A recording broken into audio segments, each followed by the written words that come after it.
Okay, time is 6 o'clock and calling to order Duncanville City Council meeting Tuesday, September 7th. This is our working and briefing session only, and happy to have everyone here tonight. We are again in hybrid mode, and so we thank our tech staff, Tracy Beekman and Kristen and Candace, for working all those pieces of technology for us so that we may continue in person and by Zoom. So thank you very much for everyone being here tonight. Just a bit of housekeeping. If you look at the agenda, right after the briefing session is executive session. Mr. Hager is going to be present with us during City Council and that executive session by remote, by virtual. So we will do executive session at the very end of our meeting. So if council members and staff, if you would make a note of that, please, what we're going to be doing. And also another bit of housekeeping, Mr. Patrick Harvey has requested items 4C and 4D on the consent agenda to be moved into items for individual consideration. So, City Manager, you need not discuss those during the briefing session. Those will be carried on in open session in City Council. Correct, Mr. Harvey? Yes, sir. Thank you very much. All right. First thing that we have on the agenda is City Manager. Discuss what we have left of the consent items. All right. Good evening, Mayor and City Council members, member of the team. On our consent agenda, item 4A is consideration of a resolution authorizing the city manager to dispose of various tech equipment which was acquired as a result of landlord lien foreclosure. This is Eon Realty Inc. entered into a lease agreement with the city of Duncanville to lease 103 East Wheatland. Eon Realty defaulted on its lease and vacated the building in 2019. The technology equipment was left in the building, and the city would like to dispose of the technology equipment. Did I read those listings correctly? Like the computers are worth $10. Is that the value? Depreciated value. Depreciated $10 Depreciated a value piece. is what we had someone to come in and depreciate all the equipment there. Okay. All right. Okay. And who was the educational institution? I believe it's the school district would like it. This Duncanville ISD would like the equipment, and they can use it with the kids in the workstation. Now, are we, it would seem as though $10 a piece, we'd be donating those to the school district. It would be a donation, yes. It was initially we discussed the potential of just disposing of it, but when you see some of it, as people are teaching kids about computers and things like that, there's some value in some of the equipment for that. So it was quite a bit of equipment there. But from our standpoint, maybe some of the monitors and things like that, but the majority of it has no value for us right now. And as a donation, it would cost us more in accounting processes to process money in and out. So a donation, this is a much more facilitated process. Okay. Okay. Okay. Now, consent agenda item 4B. Consider a resolution approving the terms and conditions of amendment number 4 with the household hazardous waste interlocal agreement with Dallas County to coordinate the planning and implementation of a hazardous waste collection program from October 1st, 2021 through September 30th, 2022 for a cost not to exceed $55,264. The hazardous waste contract. This action is to approve the amendment number 4 to the city's interlocal agreement with the Dallas County for hazardous waste program. The original ILA was approved in 2017. The estimated cost of the hazardous waste program for 2022 is $55,264. The agreement provides for the following: an annual hazardous waste collection event, Duncanville's event, scheduled for March 26, 2022. Our last hazardous waste was March 2021. Bought over 600 cars on site. Permission for residents to participate for free at the hazardous waste event hosted by other participating cities in Dallas County, and permission for residents to dispose of hazardous waste material anytime at the county facility at 11234 Plano Road in Dallas, Texas. So our last is item E. Item E is to consider a resolution authorizing the receipt of a grant from the Edward Byrne Memorial Justice Assistance Grant Program to be administered by the City of Dallas to provide funding for the police department to purchase a service agreement for 3 additional years for the 5 currently owned GPS trackers, police bicycles, and other related equipment, with a total grant value of $9,671.91. The Edward Byrne grant, named after a New York police officer, who was murdered while protecting a witness in a drug case, leading federal sources of criminal justice funding to state and local local jurisdictions. It can be used for the following programs: law enforcement, prosecution and court, planning, evaluation and technology, improvement, crime victim and witness initiatives, mental health programs and related law enforcement and correction programs. Duncanville is part of the jurisdiction and is part of the joint action pursuant to the federal law. Award amount is based on a jurisdiction's 3-year weighted violent crime average. And that includes the items on our consent agenda. I got it. Is the origin of that grant the federal government? Is it a pass-through, or does it come directly from the state? I believe it's a Fed, please chief, I'll ask them, let the expert speak. It's a federal grant that passes through. You know, we're a disparate area because the county, they don't get direct access to that funding, but they do prosecution. So the city of Dallas manages that.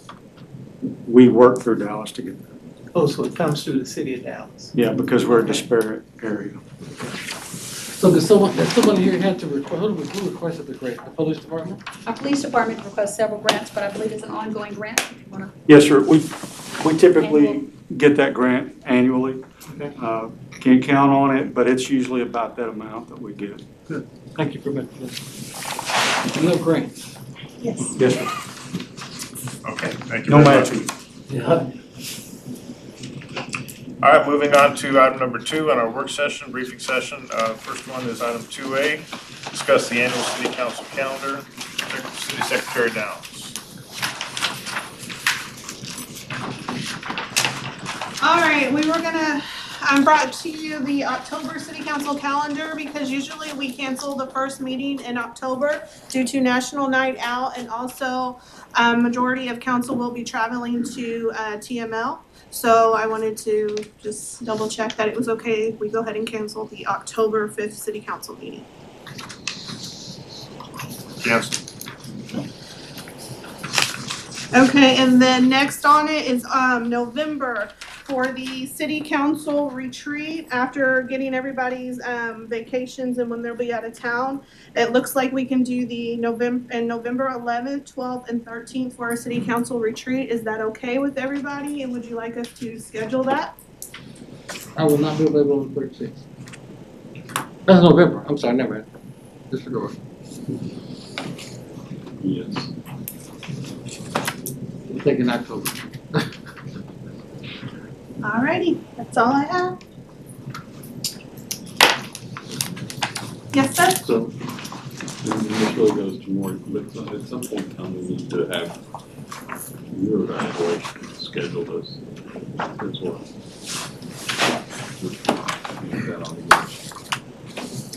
Just one comment on the calendar, city manager, it would be helpful, I think, if various departments would communicate and coordinate dates, because we are currently I'm personally stressing over a conflict right now of something happening Okay. Saturday.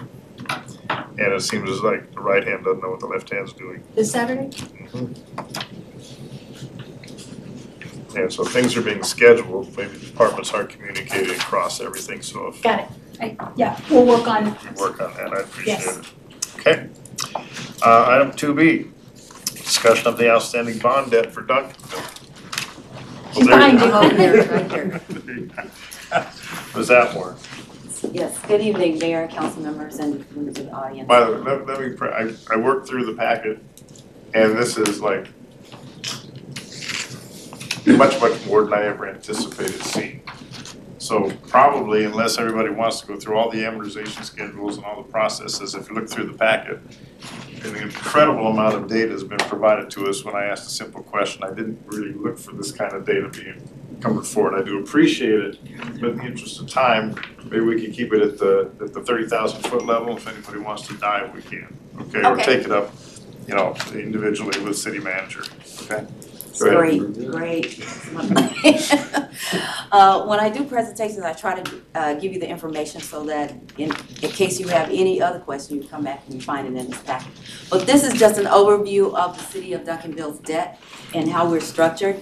I did give you an authorized but unissued. This shows you how much debt right now is still out there that's unissued, that we are authorized to issue these bonds. So you come from different years. The last issue that we had was authorized was in 2018 when we actually did a bond election, and so we got authorization at that time. And you can see that we probably issued most of that that election bond issues at that period. So we only have $275,000 left of that authorized issues. This is a whole debt schedule of what the City of Duncanville's outstanding debt is. It's actually 21.7 million once you take out the debt that we paid this year. That fiscal year 21, we paid all the principal and interest this year. So the principal that's left to be paid is 21.7 million.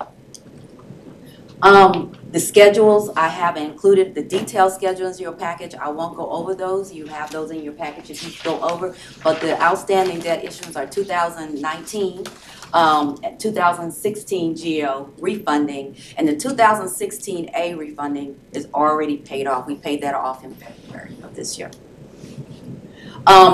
Here's just some details. We pay the debt in February and August of every year, February 15th and August 15th.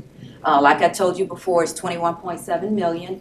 The 2019 was issued for these reasons on the GO debt. We issued it for parks, we issued for traffic flow improvements, for a fire station, remodeling of the existing municipal buildings, as well as any type of professional services fees that come with issuing those bonds. The 2016 GO refundings. When we do refundings, it's just like refinancing a house. So we went out and refunded an issue that we issued in 2010 that was actually CO's water and wastewater debt backed by water and wastewater revenues. So this issue in 2016 went out and refinanced those, and we put debt out there that would lower our rates. And so that issue also, when we did the 2010, was issued by CEDC, which was a Community and Economic Development Corporation. And later on, that issue on the 2010 actually refunded the 2000 series debt. So that issue just took on a whole series of debt issues to come out.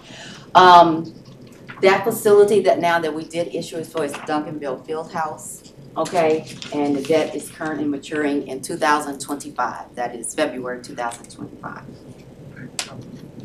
The 2016 A GO refunding, as I said, that bond we've already paid off, but that bond actually refunded the Series 2006 debt, which was for construction of public works and various park improvements and the purchase of land and any costs associated with the acquisition of that. Okay, that debt matured to February 15, 2021. Yes, sorry.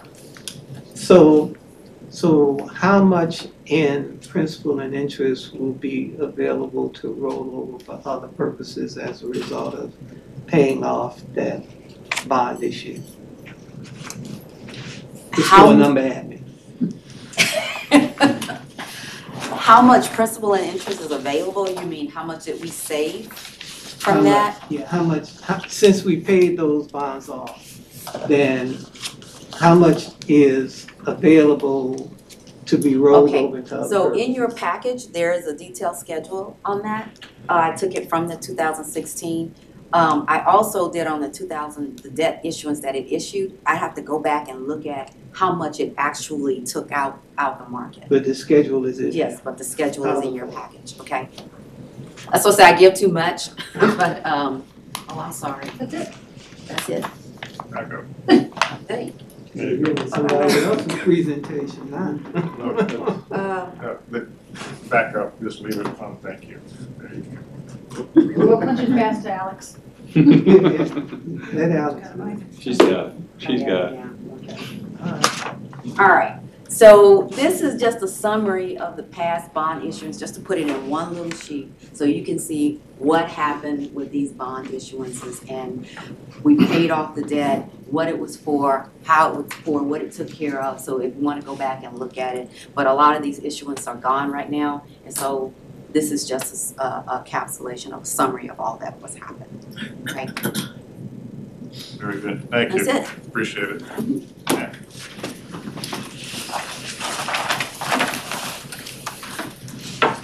Moving on to item C, presentation on the application of benefits for small area plans of special zoning districts for land use and economic development, along with the discussion on the lab property. Mr. Garcia, Economic Development Director.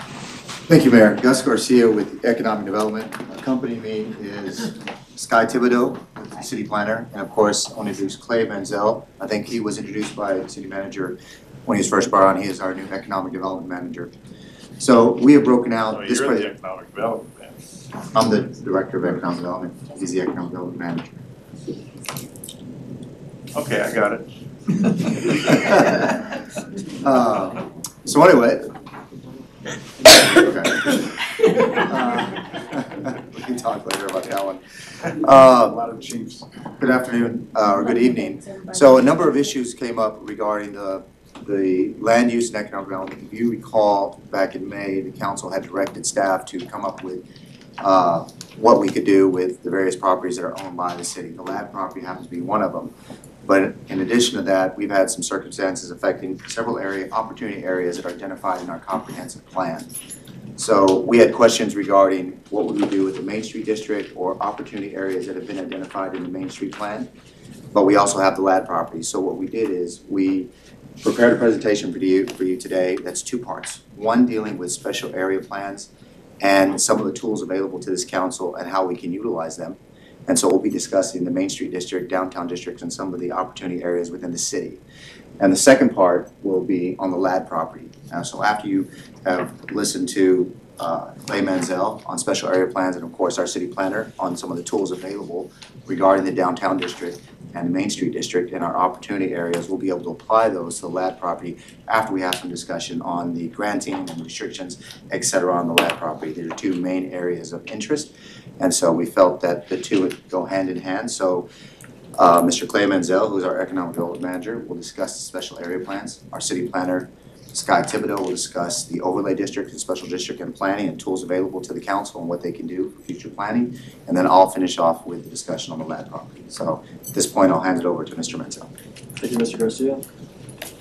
Mr. Mayor, members of council, thank you for allowing me to speak tonight. So, as Mr. Garcia mentioned, I'll cover the area plans, Mr. Thibodeau will cover the special districts, and then Mr. Garcia will cover the lab property. So first and foremost, what is a small area plan, right? It is first and foremost an actionable plan. So when we talk about the comprehensive plan, that is very much a bird's eye view. It talks about what we want to do for the whole city and specific areas. Again, it's very conceptual, right? But this has actionable language that we can all get around. The community, members of council, any sort of stakeholders, we can all agree this is what we want to do. Right? So now that we know what it is, how do we use it, right? So again, it prioritizes specific areas. So when we talk about some of these opportunity areas, again, we can say, well, this is just this part of town, it would be good for this, but it doesn't have an actionable plan. So we can really focus in on a to-do list, really, if we want to do X, Y, and Z, right? And again, what really is important here is that it's something we can all agree on.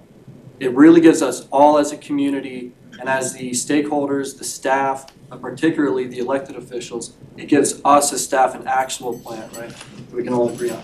So again, it's a mechanism also not only for us as economic development and planning, but also the other departments as well. So our Public Works Department, Parks and Recreations, Neighborhood Services, it gives us all something we can all collaborate on. We'll talk about like our green belt later, some of the initiatives there that we work with Public Works on.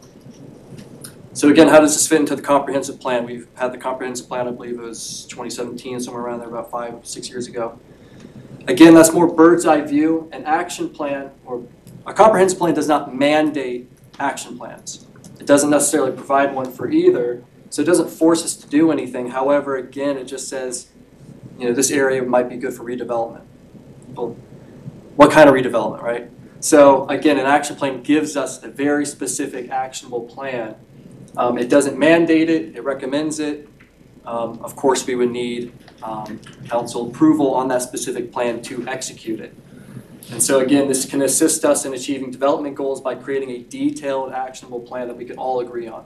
So where would it be used? Opportunity areas within the comprehensive plan are probably the best place to start. We have, I think, 10 or 11 identified areas. So those would be really good. 2 of those areas are downtown districts and our Main Street corridor, but also our city gateways into our city. We talk about like the TIF districts and stuff like that, right? And also retail centers, lighted strip malls. We can say, hey, we want to make this into a catalyst retail area.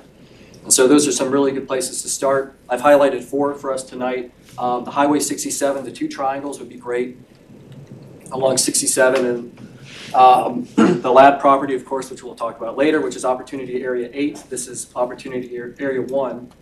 But also our Main Street district and our downtown districts, again, great places for us to focus our efforts. So what is the difference between a standard or a small area plan and overlay districts? Well, first and foremost, they're not mutually exclusive. They can complement each other. And in fact, a small area plan can tell you which type of overlay district to use in that area. So they'll say, here are the different type of overlays. This one's the best for this specific type of development. So again, it gives us very detailed, actionable plans that we can execute. And I'll just kind of leave it there. I'll let Mr. Thibodeau begin taking over, and he'll give you a little more context and information about overlay districts and special districts. Thank you. So Mr. Manzel talked about the actual tools that planning actually uses. Should we implement such language into some of these small areas? So really what we're looking for, what planning is looking for, is a conversation at the pre-development stage before we have any submittals that really points the developer or redeveloper into some language that they have to follow, just like a setback, a height requirement, anything like that. We have a slide later on that talks about the teeth of a special area plan.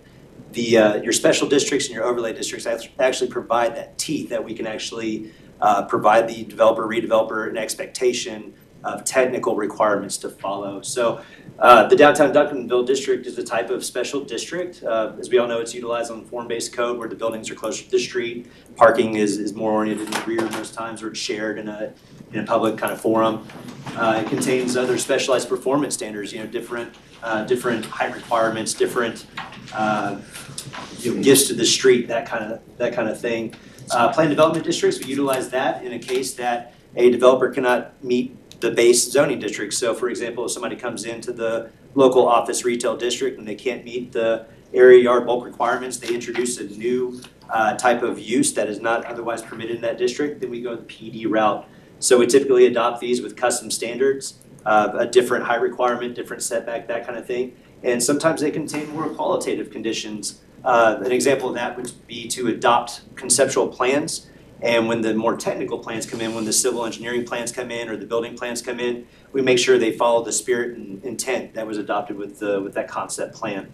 So other examples of that are TODs, transit-oriented developments, historical districts, floating zones, TIF and TERS districts. And then there are a type of overlay districts. So you have corridor overlay districts. Here's an example of a corridor overlay district. I could see this kind of going over the downtown district. Actually, as you go from City Hall down to Highway 67, perfect opportunity to establish a corridor district over what the comprehensive says is the Main Street district. But that corridor district is what will give us that teeth to actually come in and tell, for example, the northeast corner of Vineyard and Main.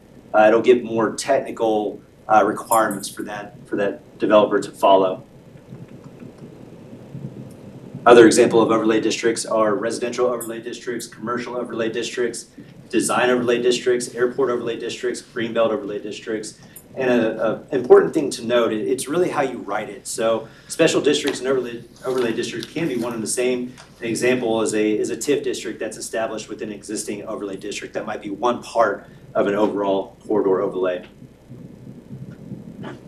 And we just wanted to familiarize yourself with what these examples look like. You may have seen these in news articles or in some of the greater planning, maybe the comp plan planning exercises that we have done. Here's an example of a design district plan, an example of a historical overlay district. And really the goal is to make real life match what the district or overlay says. So really, if it has the tool that we use, the overlay or special district in that technical language, then we can really assure ourselves that that greenbelt plan and what we had envisioned actually realizes itself in real life. Same thing in an area that we want to see a lot of office, retail, mixed-use development. Well, then we have an open space kind of plan that goes with an open space overlay. So in real life, we get exactly the picture we're looking at once it's actually developed. So this talks about the teeth, and basically the overlay districts and special districts, that is what gives the small area plans teeth. There's a lot of information, but a good example that we had, it was almost 2 years ago now. So House Bill 2439 was the materials bill that passed and was adopted September 1st, 2019. So I was with the town of Little Elm at that time, and we had to get in front of that. And so we utilized what the comp plan was telling us at certain residential areas that we had prime for redevelopment, and we utilized a overlay district. It was the Lakefront Residential Overlay District. And what we did, we adopted certain requirements. There were certain lots that could be subdivided.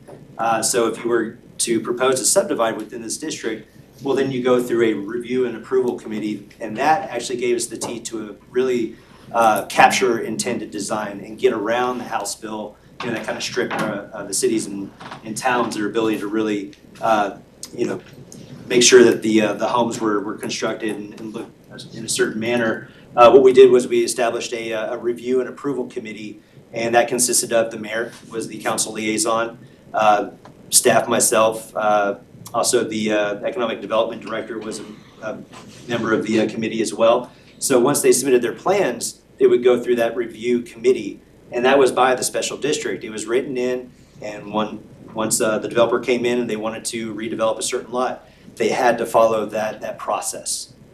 And that is how you get through it. And sometimes, and the other thing that we did also, if you were to subdivide those lots, you had to have a development agreement that captured basically the development standards, and then we captured that design as well, and that sidestepped any kind of PD, zoning requirement, something like that the state took away. So that actually gave back that power for the cities and towns to be able to accomplish their goals and vision. And Mr. Garcia is going to talk about the lab property first. Yes, sir. What is a floating zone? Yeah, so a floating zone, those are interesting. So a floating zone basically establishes a concept that speaks to, well, we don't know what this area, I know Corinth, the city of Corinth has a floating zone, or they had one along 35 as you approach Denton. So they didn't know what that area was going to be. So what they did was they tracked the development that came in, and after a while, if it spoke more to a district with higher density, well, then the floating zone was set up to allow for those standards to basically take place once they reached a certain threshold. If it was a matter of lower densities, because it was apartment driven in this case, then it would follow another zone. And that was the difference between multifamily zones. It was a multifamily 24 versus 19, 24 units per acre versus 19. So they kind of set it up to make sure that density was appropriate to the vision as it took place, almost like a market-driven type zone or something like that. So they use that as a mechanism to organically follow what the market was doing. That's right. Yes, sir. Okay. Question, would you go back again to the review committee? Sure. You talked a little bit about who sits on that committee. Sounds like, was it all staff, or did you also include? We had a council liaison who happened to be the mayor in that case, and they just, once we adopted the district, they voted who was going to be that liaison at that point. And so they just wanted the mayor to be that person. And so there was a member of council, and then we had 3 members of staff, the building official, myself, and then the economic development director were the other members. And then, I know many times, it's more so for everyone, when you talk about mixed use, when you talk about retail, is that broken out where any citizen can know exactly what that means? In other words, You know what I'm saying? Yeah. When they say mixed use, and then you turn around and say particular business, everyone then say, oh, I don't want that particular business. So we need to know what, not we, the city needs to know what mixed use is and what retail and how you define those. Yeah, I think that's important to establish the difference between a horizontal mix of uses. You know, you have an anchor tenant and then restaurants, hotels, maybe some apartments over here, or true vertical mixed use, which is your office retail on the bottom floor with your living units on top, maybe office units on top. The South Lake Town Center is a perfect example of true mixed use where you have the retail office on the bottom and you either have office or owner occupied rental residential over the top. That's true mixed use, vertical. And then of course then retail could just be any restaurants, any type of other business that sells. Yeah, the retail is more of a category of uses. So restaurant, office usually falls within a retail category because they interchange, even though retail might not be taking place necessarily, but it falls within that category sometimes. Laundromats. Sometimes it depends on how you write it, really. If you look at our zoning document, I think it's 3 pages long of the acceptable retail types of operations. It's pretty extensive and very, very large, a huge umbrella. Yeah, but I wanted more so for citizens to see identify what that really means. Everybody won't go back to that document, but yeah, if you had something that shows sometime about that, how it consists, just the short version of it would be good. If you're asking something, ask city manager to do something. I'm not asking them to do anything. So a good example of that kind of goes back to our very first page here. So this right here, if you establish that with the district, you're talking about mixed use, you could point at that right there that talks about retail, office on the bottom, living units on top. So these illustrations, when you adopt them into the SAPs, are very important. And what really give them teeth is the actual overlay in design districts or something like that, a special district of some sort. So you mentioned how this would be a vehicle to garner public support. I imagine there would need to be a mechanism and a process by which you could explain to the community what is happening, what it means, the significance of it, and that education process is the thing that galvanizes public support. Yeah, you definitely want to introduce an open house, kind of a public forum type process. Mr. Garcia's slides, I think, covers that as it relates to land property, but you definitely want that to be a part of that process. So in Little Elm, we announced that we're going to form this overlay district. And so we held 3 series of open house discussions through the city council meetings, and we took in a lot of public input. In these cases, questions were, are there HOAs in these areas? Well, no, because the HOA has their own conditions, requirements. Are there a lot of rentals in this area, that kind of thing? So those discussions did happen as part of forming that special district. Mr. Contreras. Yeah, this is a little off the subject you were just on, and I'm going to be short with this because this may be for a later discussion. But the comprehensive zoning ordinance relative to the downtown Duncanville district had some architectural requirements for people that wanted to alter their buildings. They didn't seem to be suitable with the types of buildings that we actually have in downtown Duncanville. So as a result, anybody that wanted to do remodeling would have to go through a series of requests through the Board of Adjustments to get special permissions to add on or change the fronts of their buildings. So it seemed as though those architectural requirements really weren't set up for our buildings that we have on Duncanville without a lot of expensive changes to meet the requirements. So is that something that y'all have discussed or that you're aware of that has created any problems since you've been on board? I can speak that a little bit. So, once House Bill 2439 came into effect, we had to pivot and change the way we did that. So the design section of the zoning ordinance references that House bill, and should that ever go back, then we can start applying those standards. However, if it doesn't change, these are the mechanisms you need in place to do that. So the comp plan can give us a guide in forming a recommendation, but that's as far as we can take it.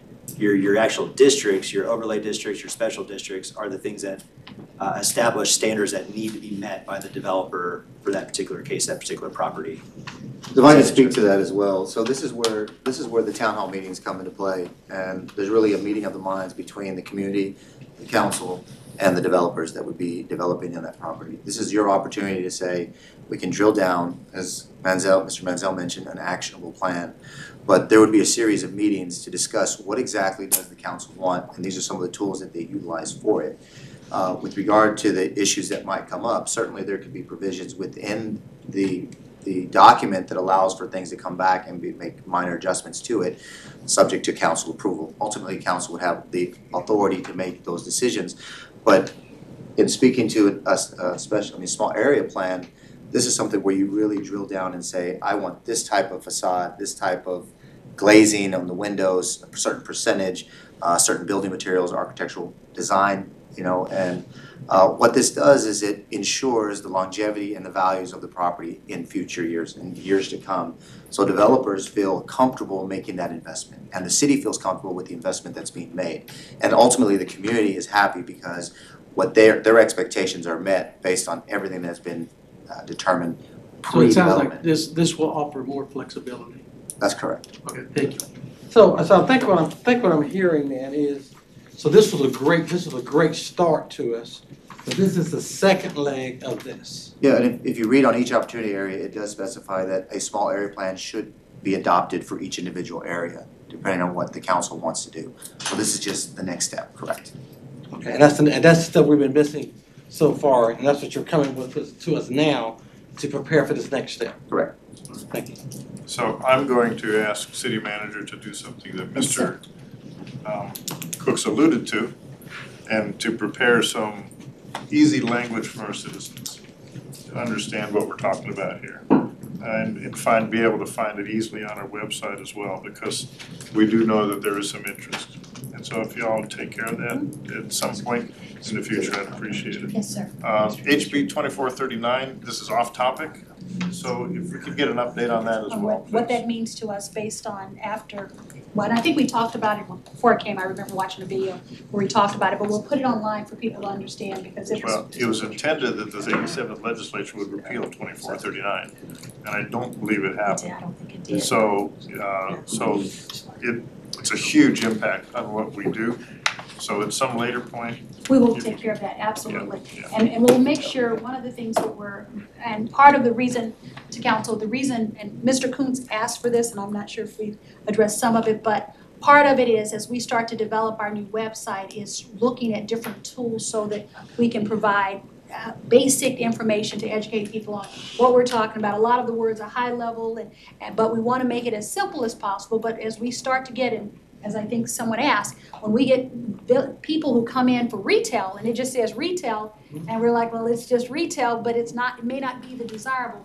Some of the tools that we're looking at are tools that we can use to start to define when we have some control over those properties. And so that's the beginning of it, and that's where we're trying to go with this. So do you come back later, city manager, and schedule something for us to dig into this a little deeper, since this is an overview today? Yes, sir. And so I would imagine the next 30, 60 days? Or just go give me a time frame. Yeah, no time frame. As they I'm can asking her to give me a develop. time frame. As they can develop. Let me sit back and see where we are, because I know we've just looked at our calendar, and I know that the next 30 to 60 days are pretty packed. So let me look at a time, and I will send out something to council as far as, I know as part of the retreat, I think this may be a major topic as we start looking at strategic planning and having some briefing discussions there. Good. So that's what I was asking, time frame for I would having the like to see conversation. that there. Okay, great. And the key word that Mr. Cooks is using is conversations. Yes. And that's what we need Absolutely. to have at the retreat, is the ability to converse, have open discussion. Okay. All right, moving on, Mr. part Jones two. had a question. Oh, sorry, yep.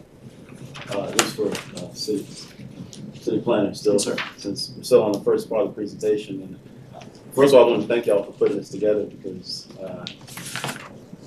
I need some education on all this, and this has been very, very educational for me. So I appreciate y'all doing that.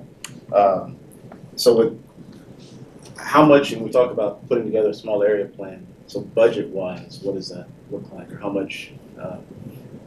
What does that cost us? So I can answer that. So we had actually asked for an estimate on a small area plan, and we'd actually gotten one. It was $80,000, but that included a number of different items like a video, going out and talking to developers for us. We felt that we're already doing that. We don't necessarily need that. As far as identifying and highlighting the project with the video, we didn't need that. So we estimated, well, we used that as a proposal or a number because the proposal we got, which was 80,000, but we felt that 50,000 was probably more reasonable for a small area plan, and that has already been budgeted in the EDC budget, which I believe had been approved by this council. So it's in our budget to be able to utilize in the event that the council wants to do that. Good. So, so what would you need from us as a council to move forward to that next We're going step? to get into that in just a minute, but we would need your approval and direction to the city manager to direct staff to move forward. Thank you. And most of the other questions I had have already been answered, especially, yeah, there's some of the I'll add something to that. The example I gave you from Little Elm, the Lakefront residential overlay, council decided to not necessarily do a small area plan. We just went ahead and established the district and did that in-house, so staff accomplished that one. So we're saying that some of it we can do and some of it we may want outside expertise Yeah. just because of the magnitude, because you want the community engagement portion of it. And that's what this plan gets you, is not just what do we think, but what do you think, but what does the community as a whole think and want? And what does our city desire when you look at some of the economic trends and demographic trends happening in our community? And this might be a question for the city secretary. We're supposed to have an annual presentation from planning and zoning about the comprehensive plan, right? Yes, sir. Has that been scheduled? I will look into that. That is on our agenda to bring that to you sometime this fall. Yes, sir. Okay. So part two of the presentation was, as you know, the LAD property. Again, in May, council asked staff to look at all of the properties that we own and what were the highest and best uses for those properties. This is all part of that process. As far as a special area plan, we did have some discussions with developers. We've had some discussion with people in the community.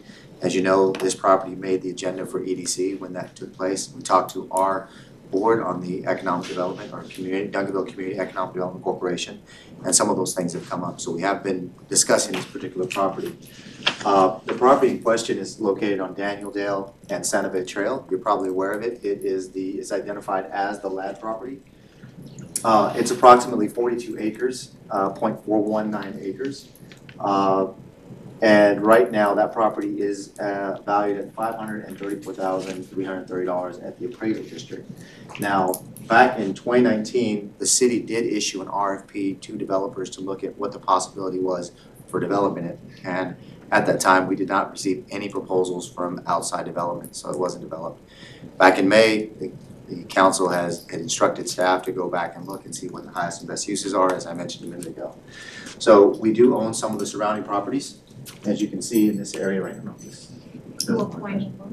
So we have this area, which is adjacent to that property, and this property here as well. But this again is where it's located off of Daniel Dale. And there's 6 acres that are not given to us in that 42 acres. In terms That's of- correct. I'm going to show you that in a minute in the Okay. survey. Yeah, just for Now, education purposes. of particular importance, you can see, since we do own this property here, and you have this green area, which is the 10 Mile Creek, you can see that this particular property could essentially be used for parking, or it could be for staging or anything else that the city might want to use it for. This is why I've highlighted it and identified it. It's adjacent to the LAD property. So in 1998, Bob Ladd, which is the previous owner, granted the property to the city on April 2nd, 1998, with some restrictions. 21.21 acres of the 42 acres must be used for natural trails, botanical gardens, advancement of culture, and/or artistic and educational purposes. So we know that 21 acres is over 51% or over 50% because the language on the deed restriction says primarily for these uses. Now, primarily, obviously, from, I guess just could mean 51%, it could mean 70%, it could mean 80%. That's obviously up for the council to decide. The city currently maintains the property as an open space, as you're aware. The comprehensive plan identified the property as an opportunity area in 2017. It does state that a small area plan should be designed or should be developed for this particular property. It also states that we should take advantage of the creek and some of the, as an amenity to any future development that would take place. But it could be used for, obviously, the restrictions on the property and possibly residential, possibly commercial, and possibly open space being a amenity to the project.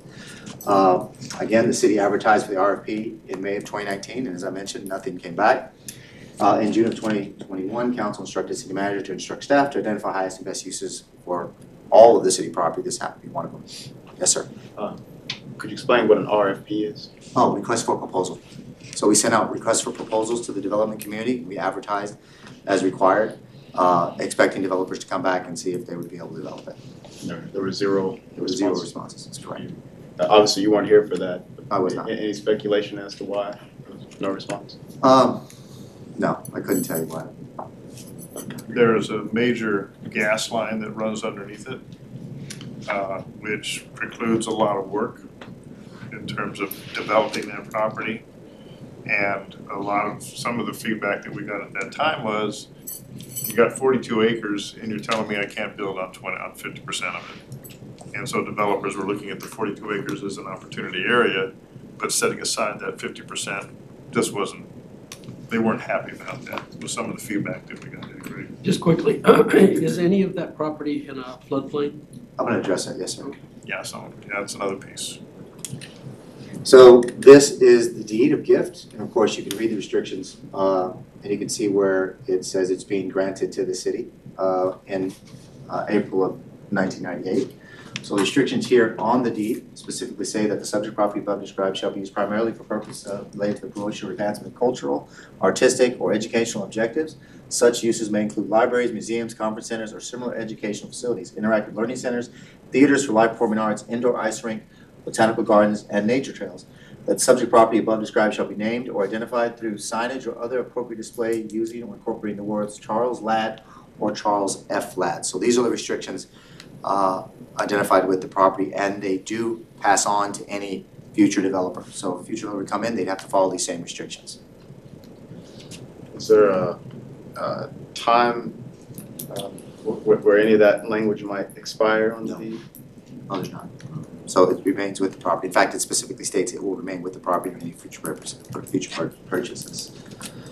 So in regards to your question, this is the entire Ladd property. As you can see, there is a section that the previous owner did retain, which is on Big Stone, I believe, Santa Fe Trail. So he has a frontage, and this goes all the way up to Cedar Ridge, which is part of the beginnings of our industrial property area. What is the zoning of that property? Public plan development. Oh, this one here? Yes. I don't know the answer to that question. I would think it would be I think the whole project is under plan development, the whole project. PD. Yeah, it's under PD. I had to be, I'll double check on that, but I'm pretty sure that's what it is. If I recall, it's about 7 acres, isn't it? Yeah. Somewhere around Yeah. 7 acres. I don't have the exact amount. 7.676. So, But still owned by the Ladds. yes, sir. Yes. So, as you can see here, the area that's marked in red, that's the floodplain. That's the amount of property that's identified in the floodplain. It's approximately, of the 42.49 acres, approximately 8.497 acres is in the floodplain and would not be able to be developed. Now, let's be clear, the 42 acres we're referring to does not include the 7.6 acres still owned by the Ladds. That's correct. That's correct. Okay, so I'll make sure. So the area highlighted, well, I should have identified that. That's all. So this is just a satellite overview, so you can get an aerial view of what is in the floodplain. Gives you an example to speak to the mayor's point earlier. As a developer, a portion would be in the floodplain, and of course, you could only use a certain percentage for actual development. Some of the challenges with the property is access to this back area. What could you use it for? So is there enough access, and would the current access be able to handle a lot of road traffic or vehicular traffic? What could you use it for if you decide to develop that particular property? And what burdens would it put on these properties as well as the existing infrastructure that's in place? And so as you can see, the creek obviously extends before and after. Again, there's a parking space, well, not parking space, the property that we do own that's adjacent to the creek. So I would consider that just the use, for something for the Ladd property. The frontage obviously is the most valuable portion. So back in 2017, an appraisal was done. And so the market value appraisal at the time, as I mentioned earlier, the DCAT value was $534,000, currently is today. But back in 2017, the market value was $3.5 million for the full 42 acres. To speak to the mayor's point earlier, if you're gonna purchase the entire property for 3.5 and only be able, if they were gonna use it for commercial or residential or mixed-use development, it'd be a bit of a challenge. It may not pencil. It may not be financially viable as a property. That could have been one of the reasons why we didn't get any proposals. At the time, all of these restrictions were pointed out in the RFP, so that could have been a deterrent for future development if it doesn't work. This is just an example of the executive summary of the appraisal. This is just zooming in on it. This is where it's $3.5 million as is. So these are the opportunity areas. Obviously, the comprehensive plan has the land property identified here. And there was 10 opportunity areas throughout the city, the land property being one of them. So this, before you move on the comprehensive plan to our left there, are those parks, those green spaces there? yes. Okay. And so we don't have any down in that area where the land property I want to say you have a linear park here in this area, but I'm not sure if that's just an easement that's utilized as a Power line easement. Power line easement, Power line, it's okay. not a park. So we have no park or green space in that general area. Correct.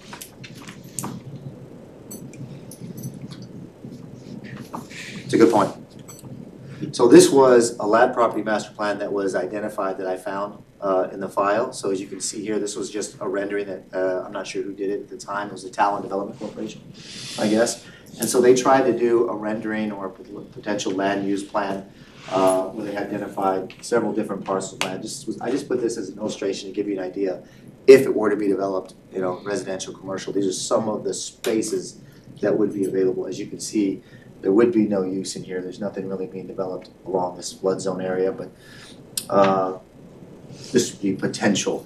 What I've also done is we had a discussion on small area plans to give you an idea of some of the types of small area plans that can be utilized. So if I go back here, I identified mixed use, residential, green space, recreational venture, park, or event space are some of the ideas that could be used from a master plan perspective. So some of the ideas that came up or other cities have utilized are outdoor adventure park, where they plan the property to bring people to the area, enjoy the property. You could have a natural garden here. You could have obviously some park space for the community, some walking bridges, some adventure, maybe some zip lines, and utilize the property that way.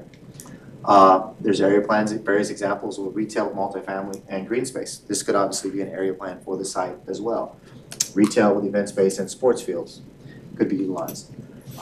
Just some more area plans, but I guess the reason why I wanted to put this up was you see an area plan that's going to really drill down and show you what the properties are going to look like from not just a bird's eye view, but actually a actual view of some of the buildings that might be in there. That would be included in an area plan. But it goes down to even the smallest detail on what each particular item is. So you know what the city wants, what the community wants. So there's some consistency, and there's also the ability to know what you're going to put in there and what's allowed. And of course, you'd have all the drawings and renderings and. Yes. Well, actually, I was gonna, I'm not sure the protocol here, but is this something we could workshop as a council? Well, I was looking at the time as well. I don't know how much further I'm we've almost got done. to go I'm almost because done. we need to. Comprehensive. be out Well, there. specific to the land We property, need to I'd pick it like up to another talk time. We about. certainly can. We can do this again at the workshop as well. So let me finish up here. So where do we implement? So first off, council authorized city manager to direct staff to begin drafting concept of area plans in identified areas. Staff prepares the project, logistics, background research, site analysis, design guidelines, compliance with pre-existing plans. Present 3 area plan mock-ups to community via town hall meeting for feedback. That could be 1, 2, or even 3 town hall meetings to talk about possibly three plans for presentation. Decide on area plan at a city council hearing. Now that body can be council participation, EDC board participation, the community participation in designing or presenting that. And then implement. The entire process can be expected to take an estimated of 6 to 8 months. The estimated cost for a standard small area plan is about $80,000, but as I mentioned, we think we can do it for cheaper, but just to be conservative. And we have budgeted $50,000 in the DC EDC budget. And so one thing I do want to point out is right now, currently Public Works has applied for a blue-green area application area down by the field house and Waterview Park. This is for a grant that they're currently, and Parks and Rec, sorry, I apologize, possible funding for that through the COG. And so one thing that I did see is that you have the LAD property, you actually have a natural green belt that would attach the LAD property all for future development and planning all the way to Harrington Park. So I think that should be something from a global perspective.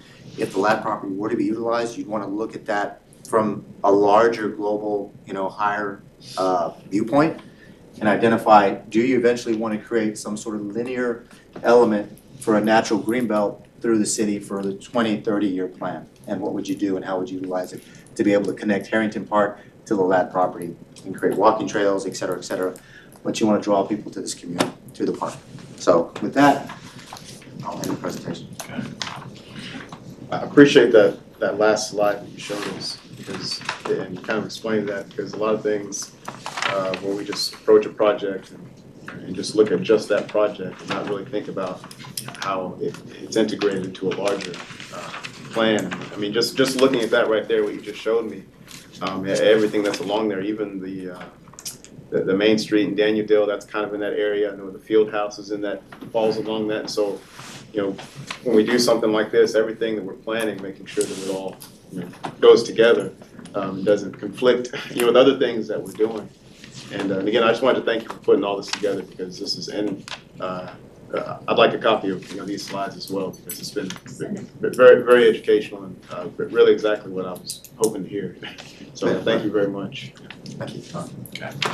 City Manager, if we could at least, to Councilman Contrary's point of workshopping this, I don't think it's just enough for the retreat, because we'll need something we need this, a solid item by itself, with some time not to rush to the next item. So if you could think about a workshop just for these two presentations, that'll take up a whole meeting. We'll work with the city secretary to look at scheduling for council to see what we can do and just have that as a conversation. Because you're right, there's a lot of information. We're all learning together, but also some decisions we have to make jointly in a fashion where we're not under time constraint. Yes.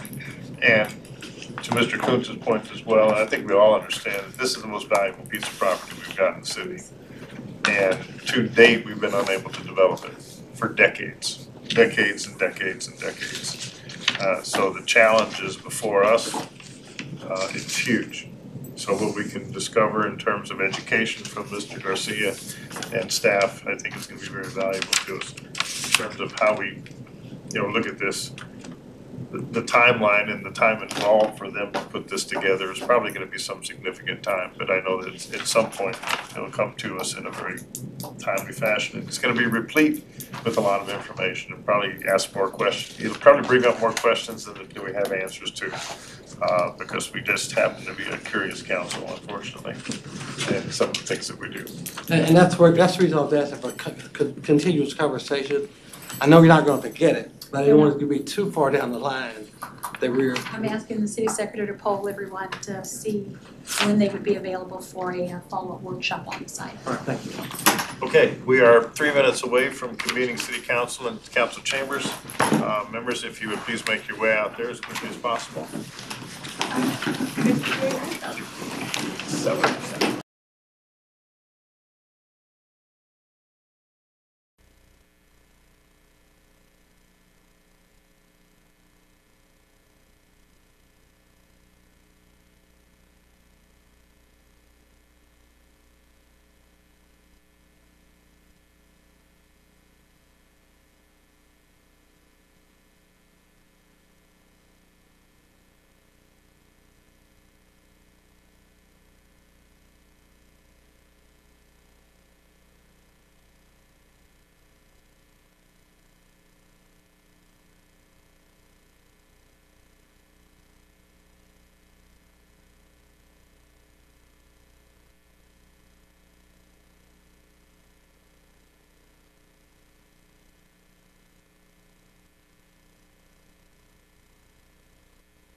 for hearing our prayer tonight, Father.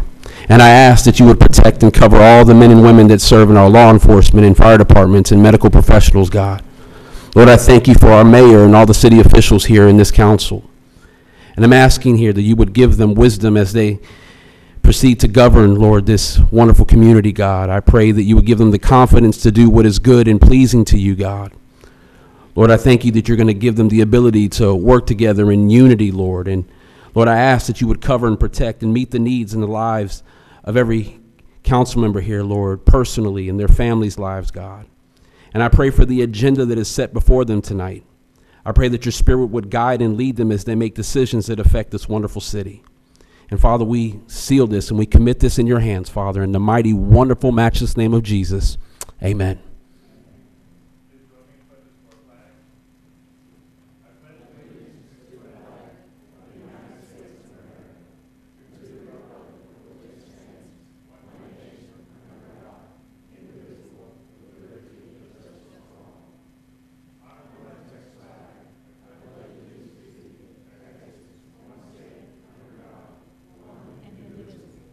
Thank you. Please be seated.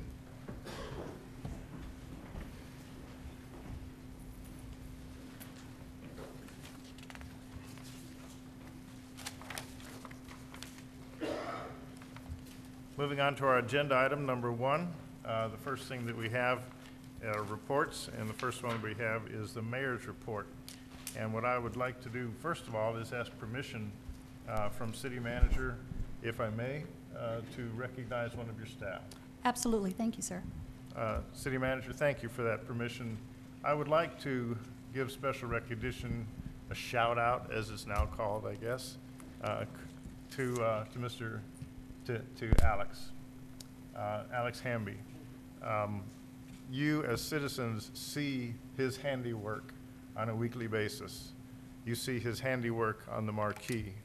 You see his handiwork on many, many things being sent out to the public, and you don't know the hours it takes to craft that.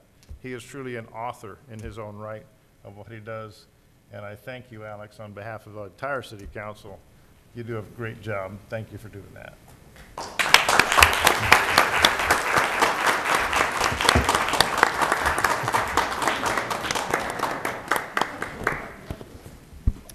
Next, Mr. Sulhudani. Mr. Sulhudani here.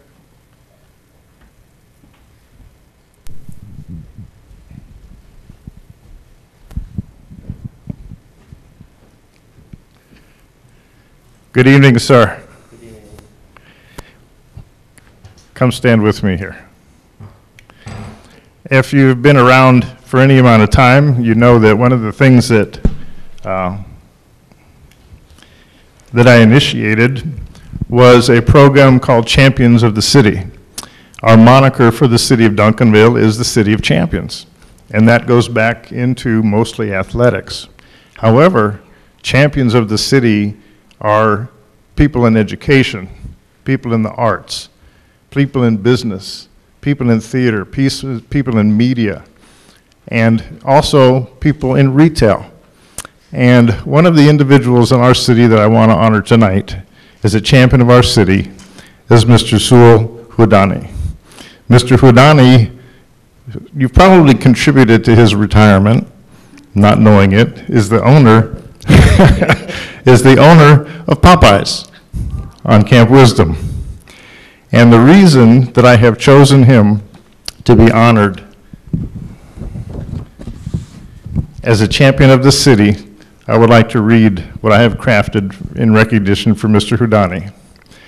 For Mr. Hudani's sustained support of Duncanville's first responders by providing untold numbers of Popeyes meals to our police and fire departments.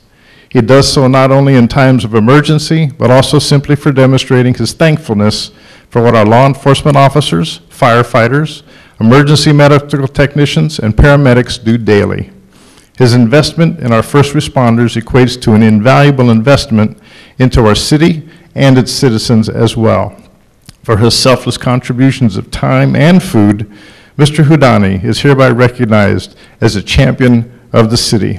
As mayor of the city of Duncanville, I ask the city of Duncanville join me on congratulating Mr. Hudani on this occasion. Congratulations, Sul.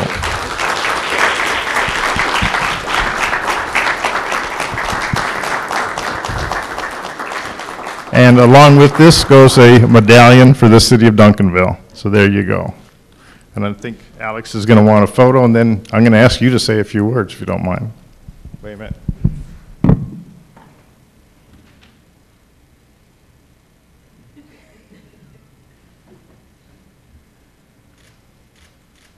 Thank you. Mr. Udani. Good evening. I've been in Duncanville for about 7 years, and this is the city I love. I've been in other cities doing other businesses, but this is the city I'm going to be here for a long time. And thank you very much for your support, and hopefully I'll be here for a long time and expanding. Thank you very much. Thanks very much, Mr. Mayor.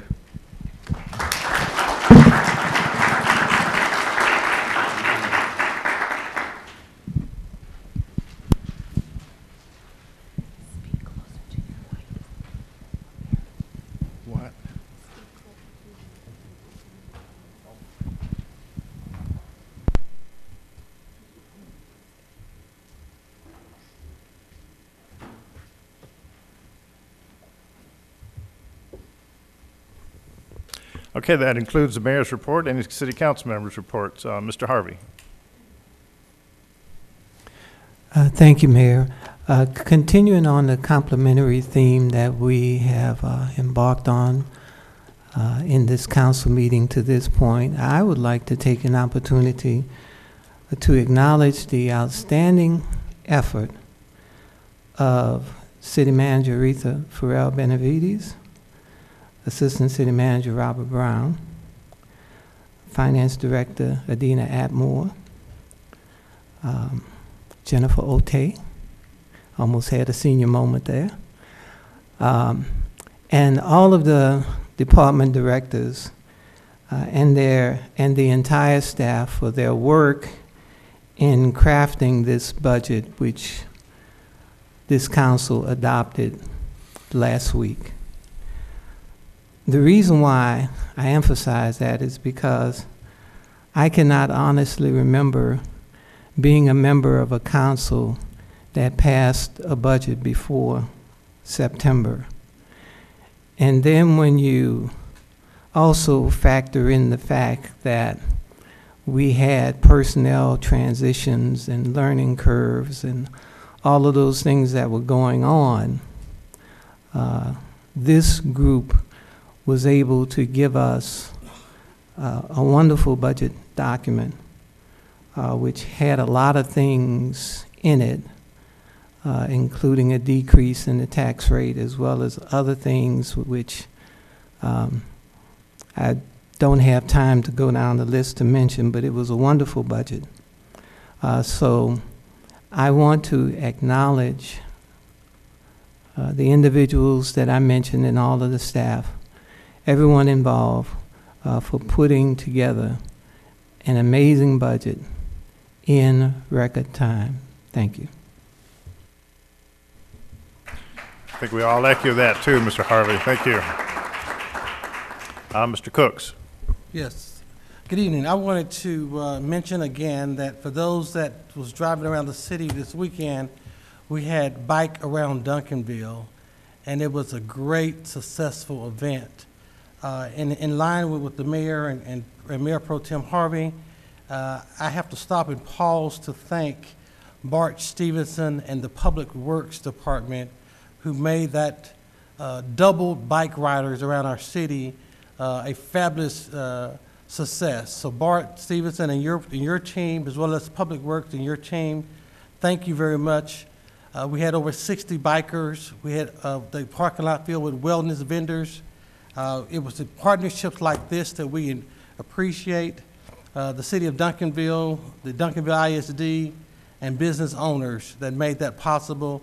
So on behalf of the committee and planning committee of Bike Around Duncanville, we want to thank you very much. Thank you, Mr. Cooks. And While I was not able to participate in that bike ride, I almost did get run over by a few of them. No, it was seriously, I mean, you know, the marshal and the police officers were there heading them up and with the sirens and the lights, and it was really a fantastic event, so appreciate your work on that. Okay, Mr. Kuntz. Yes.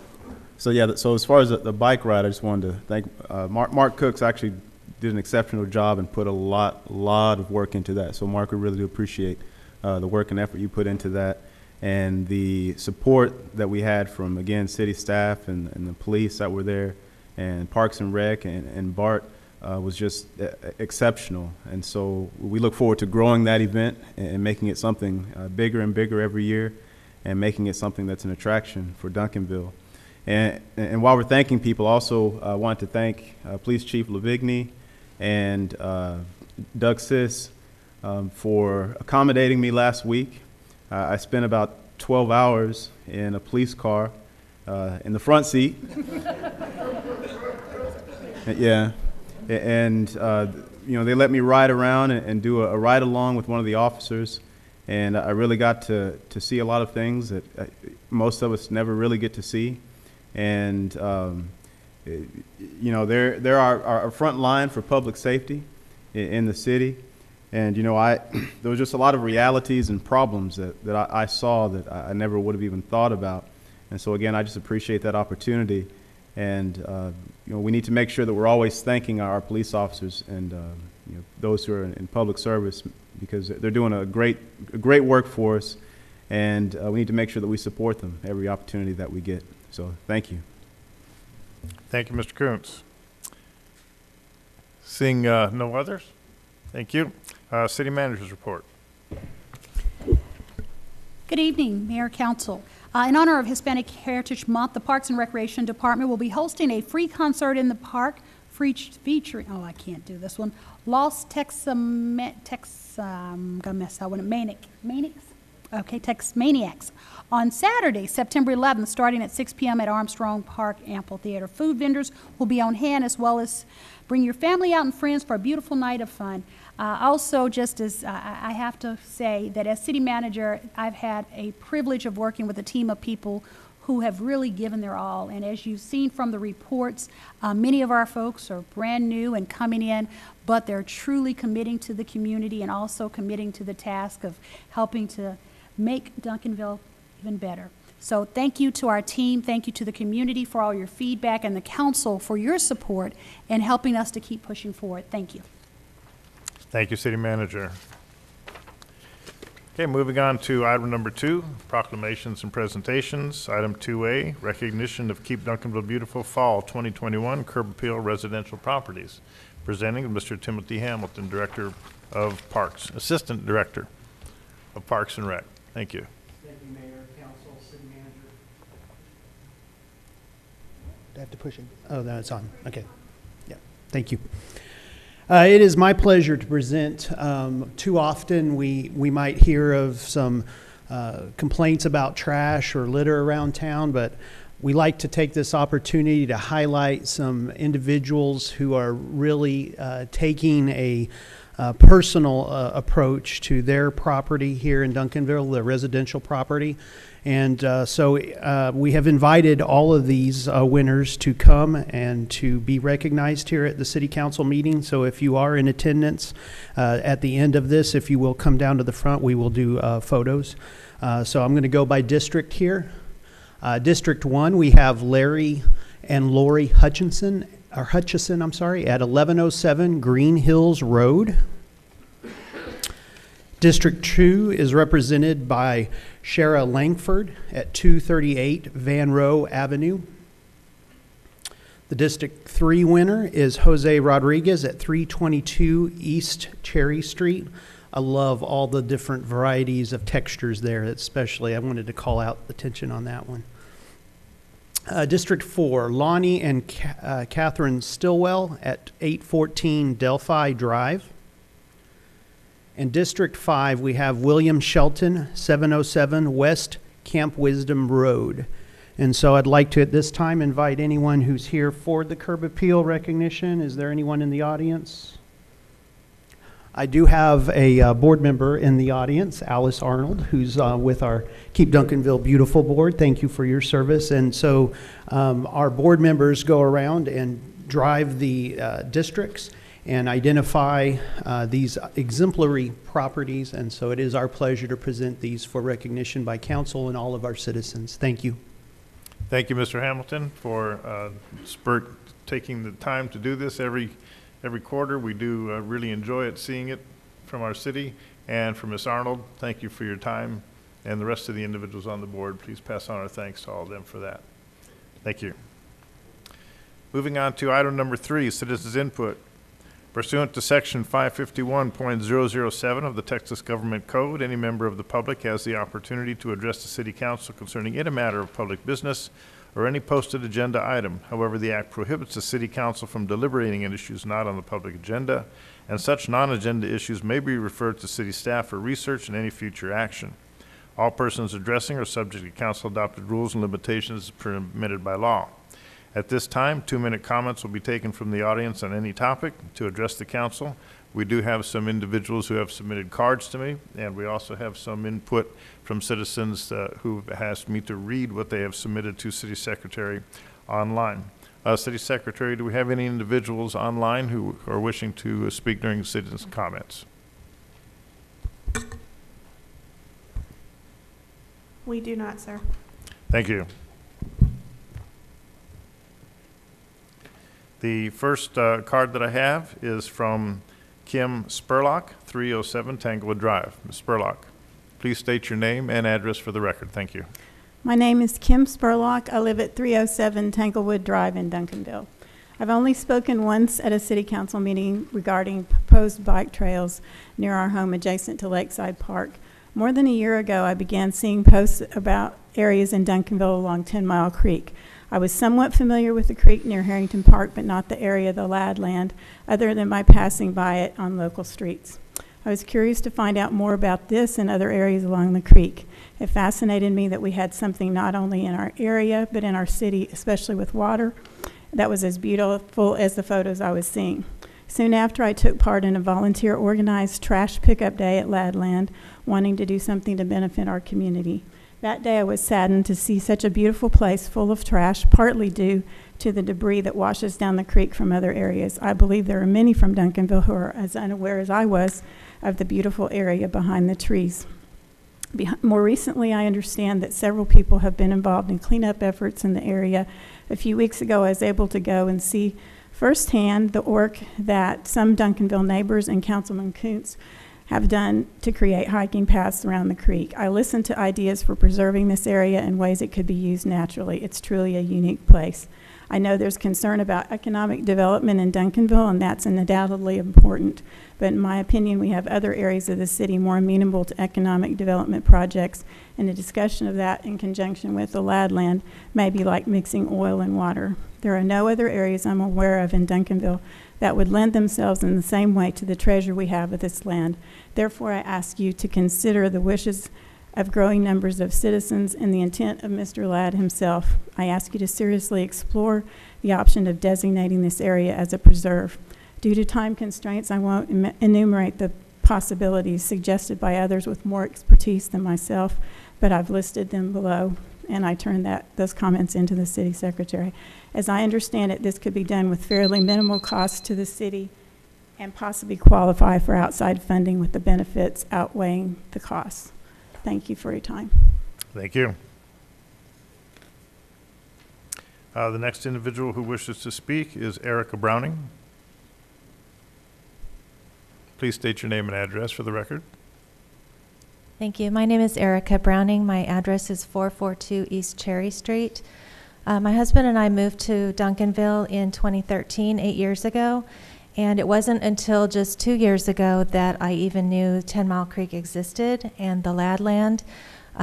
We have spent a lot of time at Cedar Ridge Preserve and even driving as far as an hour to hike and to enjoy natural spaces. And I believe that the Ladland can best be used as a natural space. After being a part of the briefing and hearing some of the things that were said, I really believe that the city has a challenge in front of it, and I know that you all won't shrink away from a challenge, because it is a challenge to look at a piece of property like that and look beyond the money that can be made. But I believe that the city can utilize it to the best use for the citizens as a natural space. And I think they would be surprised at how much money can be made when people come into the area and use the restaurants and the shopping that's available while they're here, which is another reason that the land needs to be looked at as a whole within the rest of the comprehensive plan, because all of the things that can be used that people would want to come to our city for is going to be more than just, you know, a gas station or another chicken place. I think if we are very thoughtful about how we add businesses to the area, it can really enhance that space, even if it is just used for a natural space. Thank you very much. Thank you. Next individual who wishes to speak is Grady Smithy.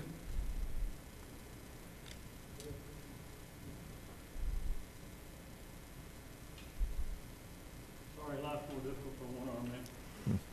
And please state your name and address for the record. Grady W. Smith Jr., 1806 Cedar Hill Road, resident of Duncanville since 1950. Guys, I started off, 1982. Got on the council for the first time, realized how far behind we were on trying to get our road grid system done. We were growing very rapidly at the time, and our road grid system was very, very far behind.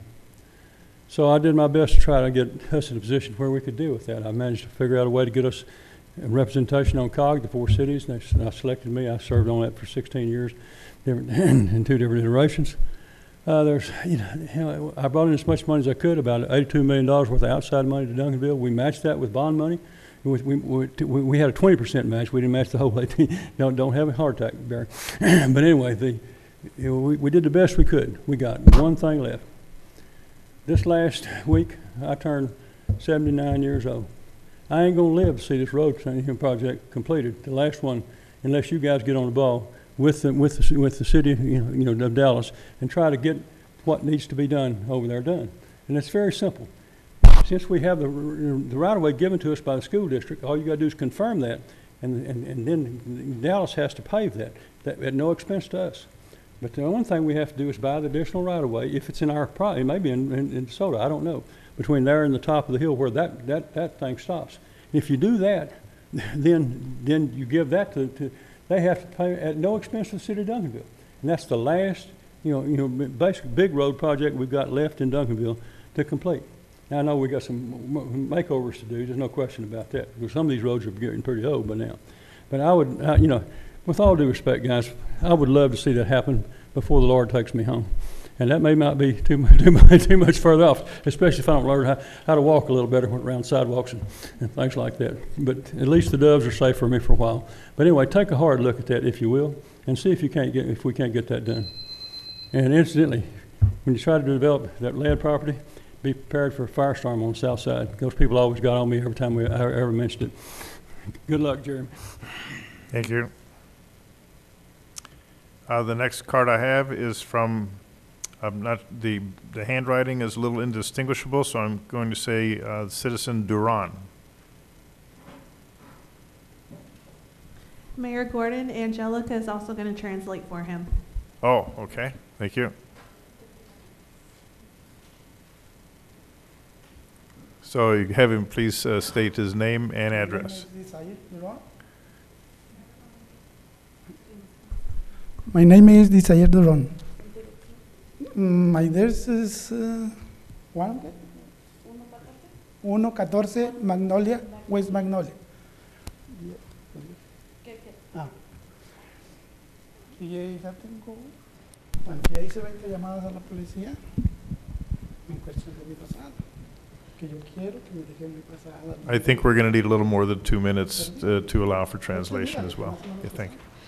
Mr. Duron is here. He lives at 114 West Magnolia Lane in Duncanville. He's here to ask for assistance. He's already called multiple times, more than 20 times, to the police department. He has no access to his property because of the commercial properties that block his entrance on a daily basis.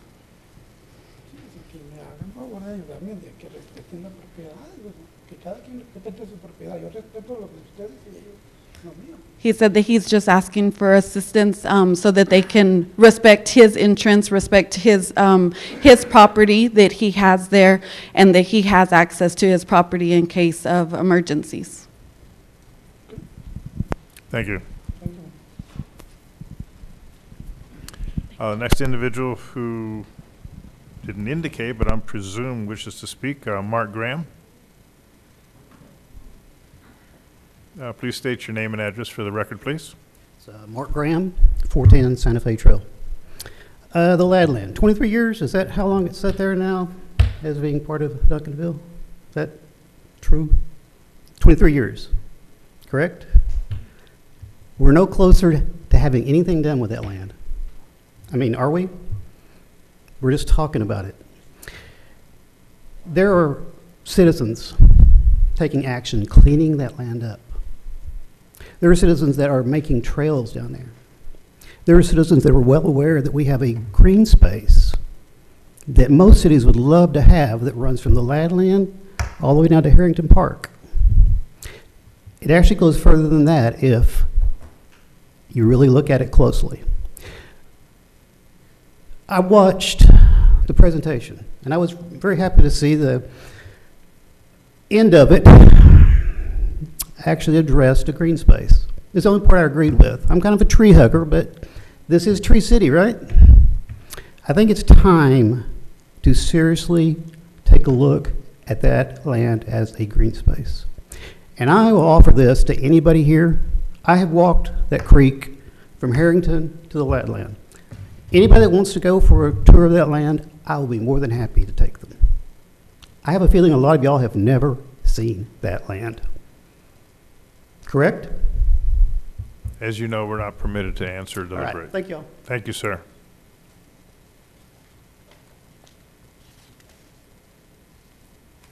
That completes the cards that I have of individuals present wishes to speak. I have, let's see, I have 2 comments that have been submitted in writing.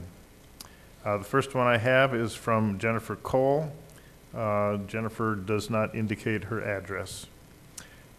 Good evening, my name is Jennifer Cole. I am a longtime resident of Duncanville. I currently live in District 3 and feel that it is very important to keep all of the land in a current state. Having this kind of natural green space greatly benefits residents of Duncanville, young and old. Spaces like the land property promote physical activity and mental health.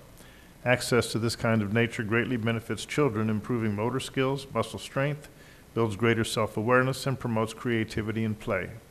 This property also provides a healthy and protected habitat for our local wildlife. It is my hope that this land be preserved and that our great city can show appreciation for natural areas by keeping it in its natural current state. Thank you, Jennifer Cole.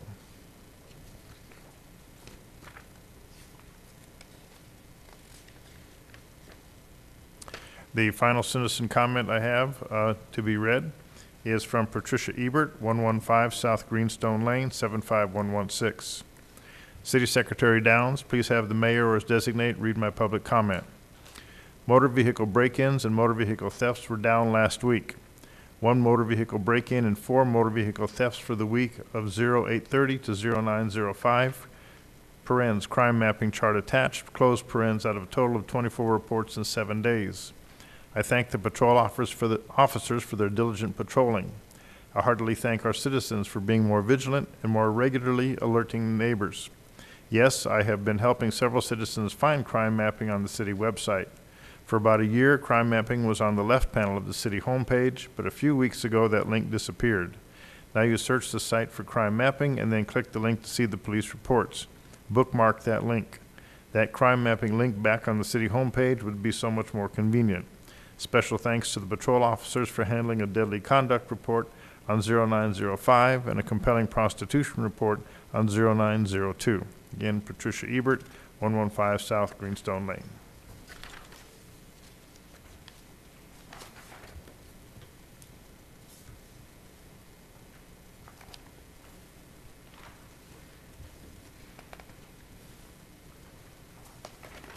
That concludes that portion of our agenda. Moving on to item number 4, consent agenda. The following items may be acted upon in one motion. A city council member would request items be removed from the consent agenda for individual consideration.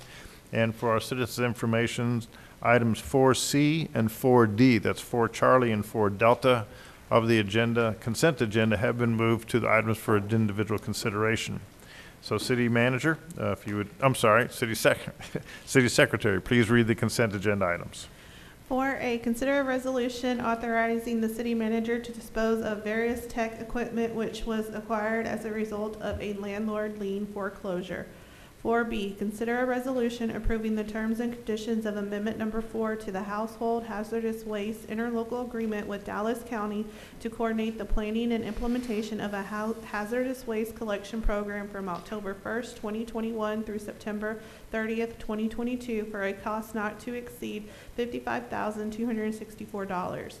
4E, consider a resolution authorizing the receipt of a grant from the Edward Bryan Memorial Justice Assistance Grant Program to be administered by the City of Dallas to provide funding for the police department to purchase a service agreement for 3 additional years for the 5 currently owned GPS trackers, police bicycles, and other related equipment with a total grant value of $9,671.91. Thank you, City Secretary. The Chair will accept a motion to approve. Mayor, I'd make the motion to approve. Motion to approve by Mr. McBurnett. Is there a second? Second by Mr. Harvey. Council, please vote. Thank you. It's approved unanimously.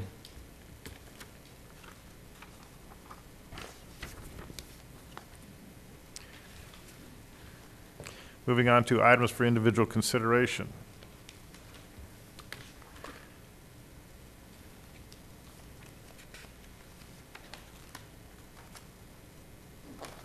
We will take the items from the consent agenda that have been moved to the items for individual consideration at the ending of the items for individual consideration.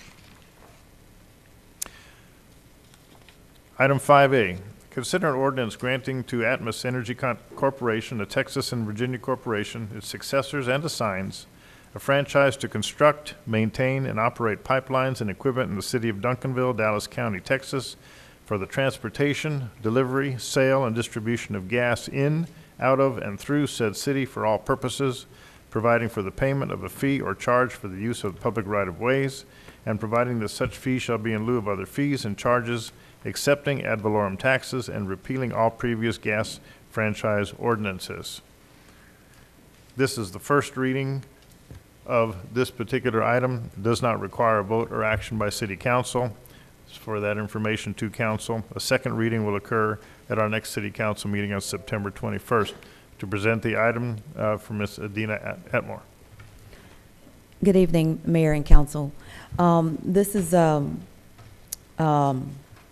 item that we are renewing our agreement with, a franchise agreement with Atmos Energy. This agreement will be in effect until 2024. And so the fee is stated in the agreement of what it will be. I believe it's 5%. And the representative from Atmos Energy is here today in case you have any questions regarding the franchise agreement.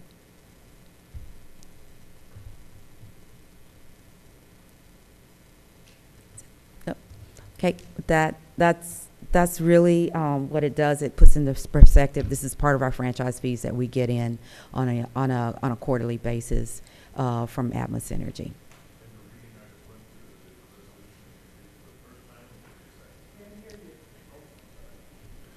And the resolution I just read is what we have done in accordance with law.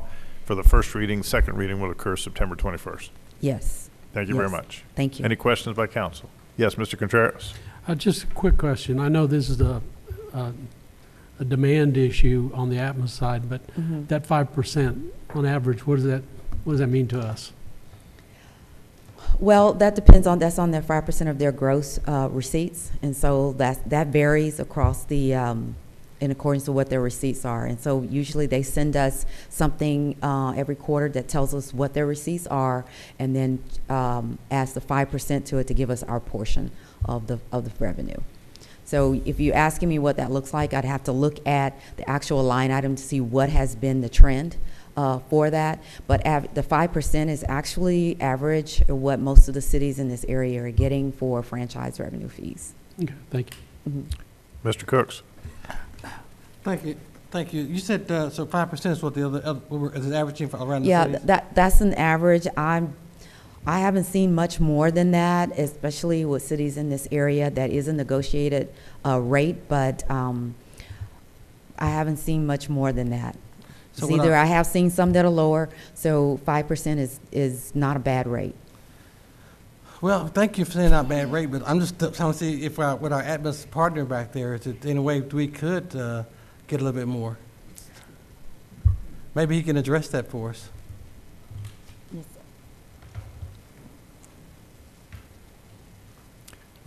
Sir, if you could state your name and address and who you represent for the record, please. Absolutely. Al Hernandez, 1532 Holbeck Drive, Cedar Hill, Texas, representing Atmos Energy.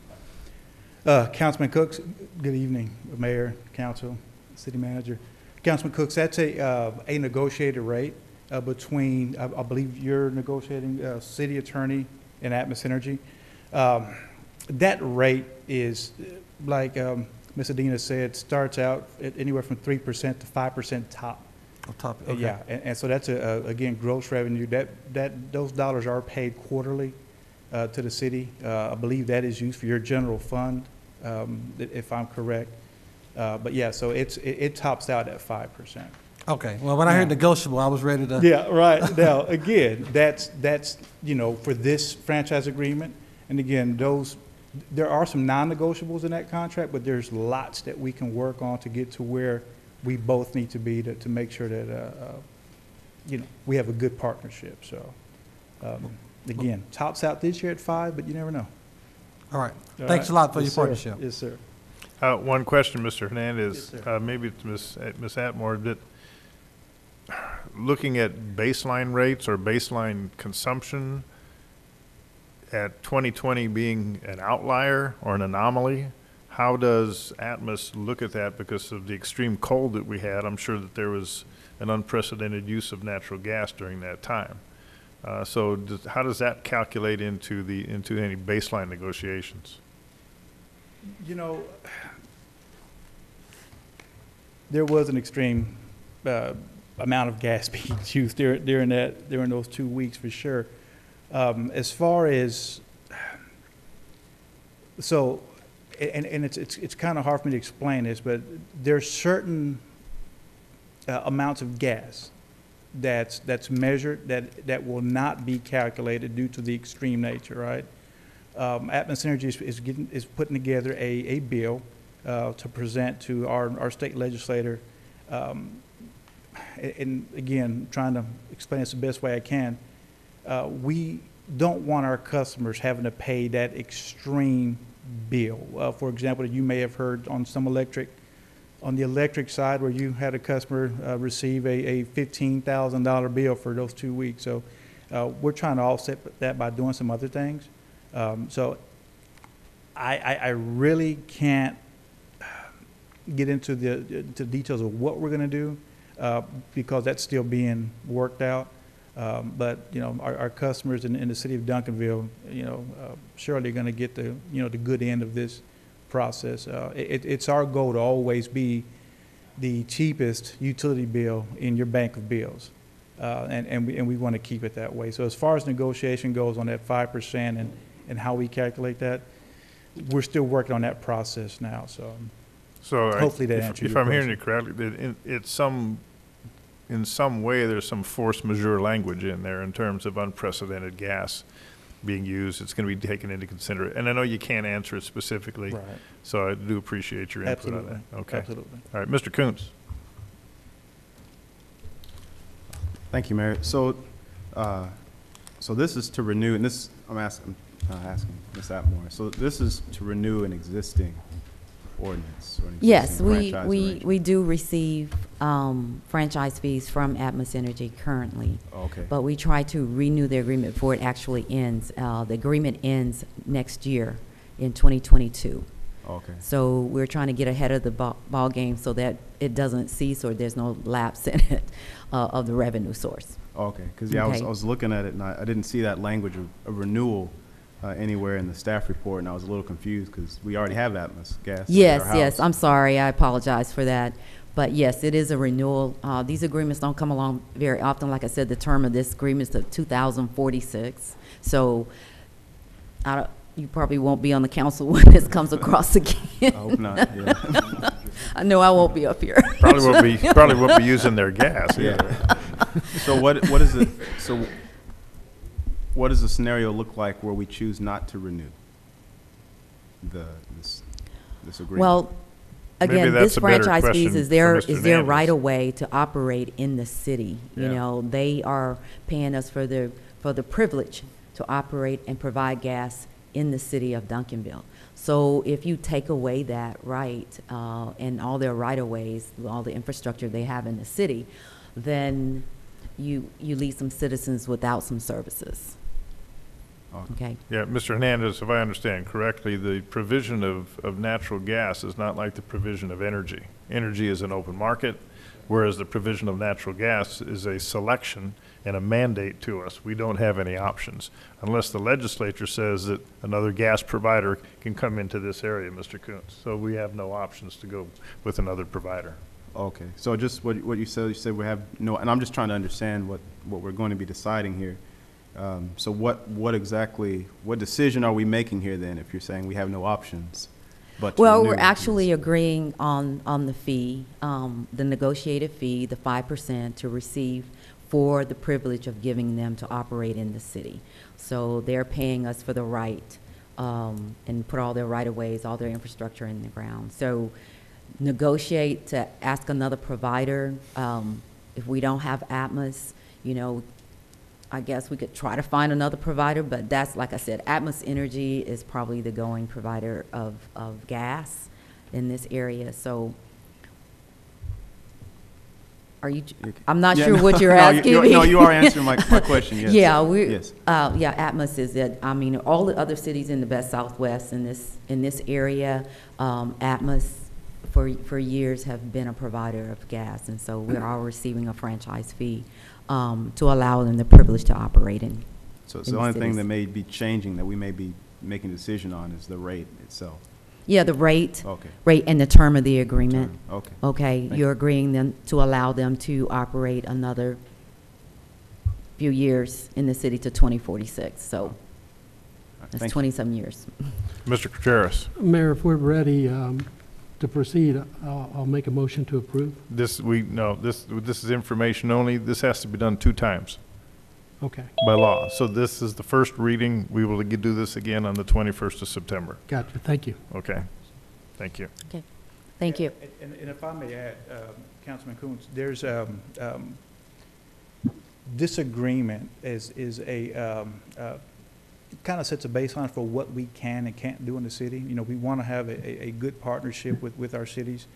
And anytime there's some permitting issues or some pipeline repairs or maintenance, we follow, you know, the letter of the law of that agreement. So we won't do anything that's outside of that agreement. And again, it is what it is. It's an agreement to work inside the city of Duncanville and follow all of your rules and regulations and policies and procedures that you may have in place. So we don't want to come in and be rogue and just do whatever, you know, we think we can do. Again, it's an agreement to work in partnership with the city. So. Okay, thank you very much. Moving on to item 5B. Consider a resolution nominating a candidate for Board of Directors to the Dallas County Appraisal District. City Manager. I'm going to ask the City Secretary to speak on this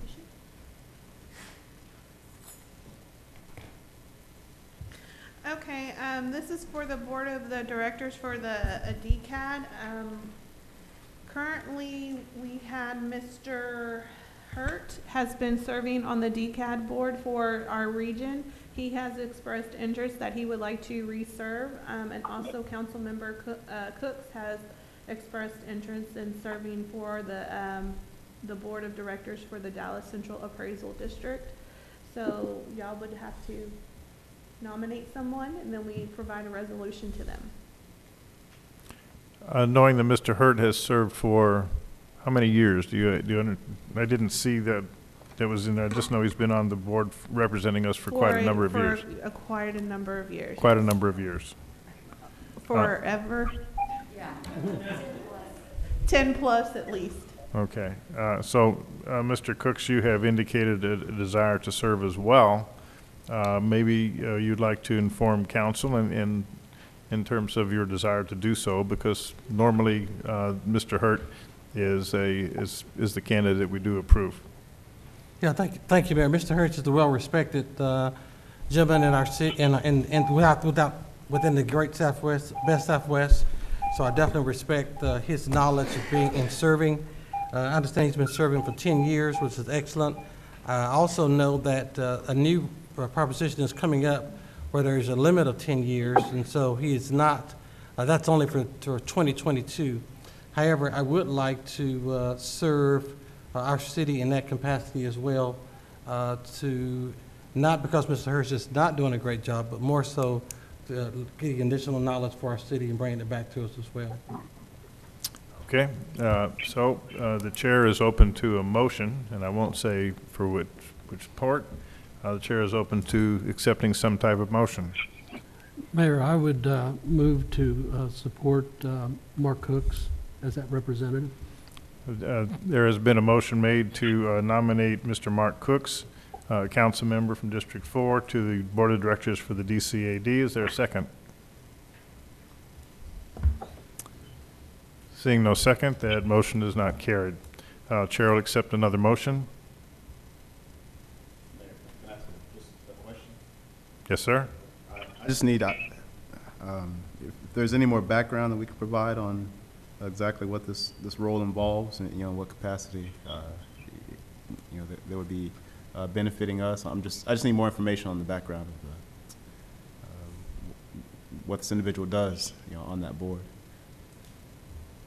Mayor, I would ask, sorry, Ms. Adina, I'm going to ask Ms. Adina to just talk to you a little bit about what DCAD does and how that reflects on us and having a representative in that role. Okay, Dallas Central Appraisal District is the entity that does all of the appraisals for the Dallas County.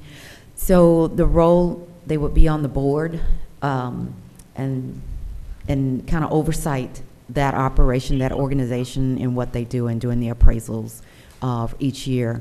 They're the ones that give us our assessed values, that look at all the properties. A lot of times they rotate which properties are going to be assessed on each year, because not all properties in a city are assessed each year. They do a rotating factor, and so this person would serve on the board and just be over the operation, preside over that organization in what they do for the county in this region.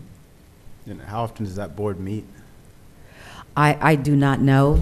That I can find out for you. I can answer that for you if you like. Yes. At least 7 times a year. 6 or 7 times a year. And then is it okay to hear from Mr. Hurt right now? No, he's not present. He's not here? Oh, okay. Yeah. I see Mr. Contreras. Question, if anybody here knows, when was the last time we had a representative from Duncanville on that board?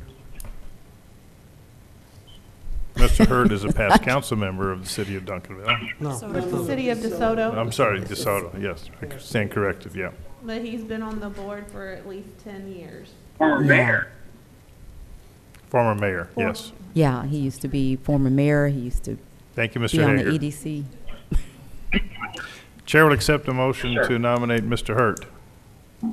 I'll make a I'll motion make to the nominate Mr. Hertz for the board. I'll second. We have a nomination to, we have a motion to nominate Mr. Hurt to the board by Mr. Cooks and second by Mr. McBurnett. Council, please vote. Thank you. That is approved unanimously.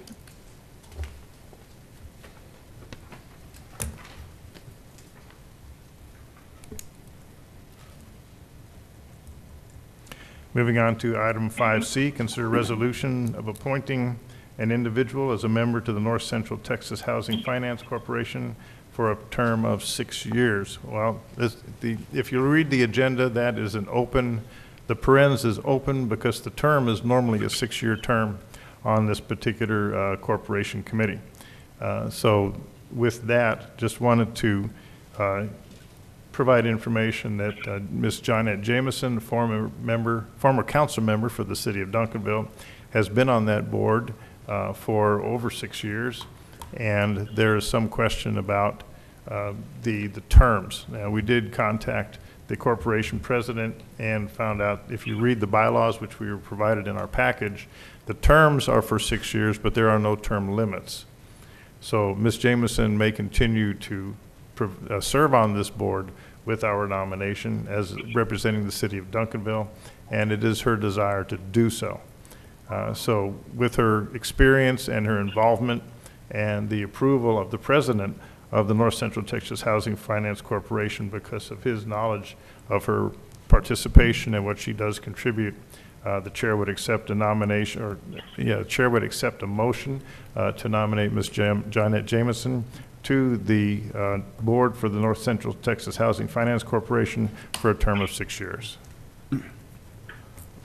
Mayor, I have a question on that. Yes, So you're asking, so you're not opening it up for nomination, you're asking for us to nominate Mrs. Jameson, or you opening it up for nomination for anyone? I am asking for a motion to nominate Ms. Jameson.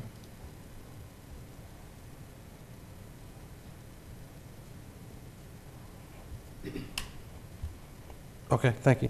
Mr. Coon. I'd like to make a motion to nominate Ms. Jameson for the board. We have a motion by Mr. Coons. Is there a second? I'll second. We have a second by Mr. Mac Burnett. Council, please vote. Motion is passed by a vote of 4-2. Thank you.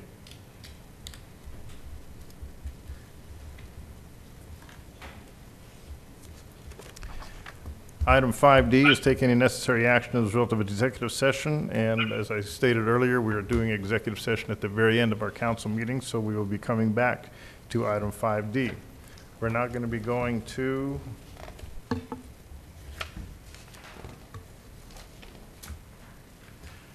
item 4C, for Charlie, in the consent agenda. Consider a resolution approving the terms and conditions of an interlocal agreement between the state of Minnesota, providing for a cooperative purchasing program for goods and services, designating the city manager as the official representative of the city of Duncanville relating to the program. Normally, this would be an item given to us by the city manager. So city manager, do you still have your notes that you could go ahead and present that? And noting as well that Mr. Harvey asked for this to be taken from the consent to the individual consideration. So after that, I'll open it up to you, Mr. Harvey. Yes. Yes, sir. I'm sorry. Let me just go to the correct one. Okay. This is an item basically considering a resolution approving the terms and conditions of an interlocal agreement with the state of Minnesota, providing for a cooperative purchasing program for goods and services, designating the city manager as the official representative. This local code section 271.102 provides for voluntary participation in cooperative purchasing programs with another local government or local cooperative. Cooperative purchasing is considered a best practice for government organizations as they deliver savings for purchases and staff. This particular item, Mr. Tracy is here if you have additional questions regarding that item. Mayor, council. Okay, thank you. Tracy, if you want to stand by for just a moment. Mr. Harvey, I'm going to call upon you since you asked for this to be moved to an open item. Thank you, Mayor. I have been working in and around local government for decades. I have not, in my experience, recall a government that I've been associated with having a cooperative purchasing agreement with an entity clear across the country. My experience has been that it enhances the ability of Texas governments to be in conformity with Texas law, specifically for benefiting Texas corporations. And I know that we have had a concern on this council expressed by several members of trying as best we can to do business with local entities. And so I am uncomfortable with approving this particular item, because I think we need to work with purchasing to identify companies in Texas, particularly in Duncanville, if possible, that we can work with, utilizing the taxpayer resources of the city. I would think that the average taxpayer in Duncanville would like to know that their tax dollars are benefiting their local community, and I just don't see how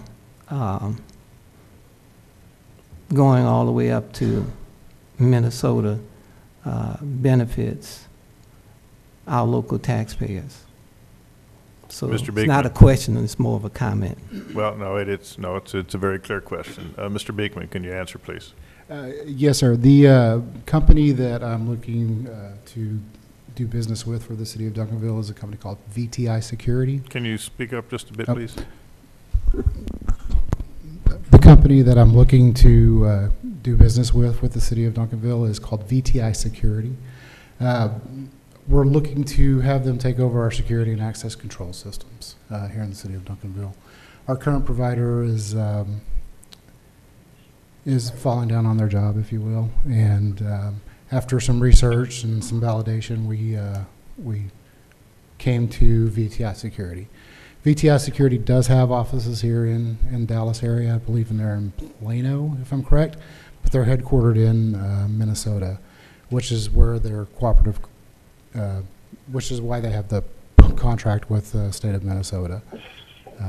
So that's how the city of Grand Prairie utilizes our services, and I believe Fort Worth is doing the same thing. So that's why I brought this in front of you, is so we can do business with them. And nowhere in the agenda com did it say anything of what you just said. It was silent. Yeah. Our package was silent on what you just said, Mr. Beekman, with that explanation. Mm-hmm. So, Mr. Harvey, any further concerns then? I would like for us to table this and give Mr. Beekman an opportunity to rewrite the information so that we can read it and be fully cognizant of what he's trying to do and how it would benefit this community, because I can't continue to enjoy the confidence of the taxpayers operating on blind faith. I have to know what we're doing. Yes, I'm going to call upon you, Ms. Benavides. Mayor and Council, in working with our interim finance director in our procurement office, one of the things that we are starting to look at is how we can do more of an RFP and competitive bid. I know that cooperative purchase agreements have been a simple process, but we also believe that it's important to also utilize a actual RFP process, and we are going to be working on our policies to enhance, to focus more on that, so that even if we can bid it out, and then if there is a better deal out there, we will use it. But we also want to make sure that we're creating some transparency within our procurement process. Mr. Harvey, if I may ask you a question, would it be, rather than tabling it, would it be acceptable to modify the resolution to indicate the specific purposes that Mr. Beekman just said, or you prefer to table it and have it come back as a whole new piece? Well, if the attorney's okay with it, based on what I've just heard, I'd be willing to for us to move forward on. To amend it to include the language of why we are doing this interlocal agreement with the state of Minnesota to the specifics of what you have communicated to us, Mr. Beekman. Yeah, I see Mr. McBurnett, you have a light on? Mr. McBurnett? Yes, thank you, Mayor. Mr. Beekman, when is our agreement up with the current provider? Is that? That's going to be at the end of the year. We actually renew with them in October. So I don't plan on renewing with them. So. Okay. I wasn't. At the end of October, is that what you said? In the beginning of October is when we renew with them, and I'm not planning on renewing with them at this time. Okay. Mr. Contreras? Yeah, I'm not sure if this is wholly or partly what Councilmember Harvey was referring to, but I thought I read in the background that you listed a number of metroplex cities that were involved with this same group. Yes, sir. Grand Prairie, Fort Worth are the ones that are in the top of my head right now. Yeah, there were about 5 of them, 5 cities that are working with that group.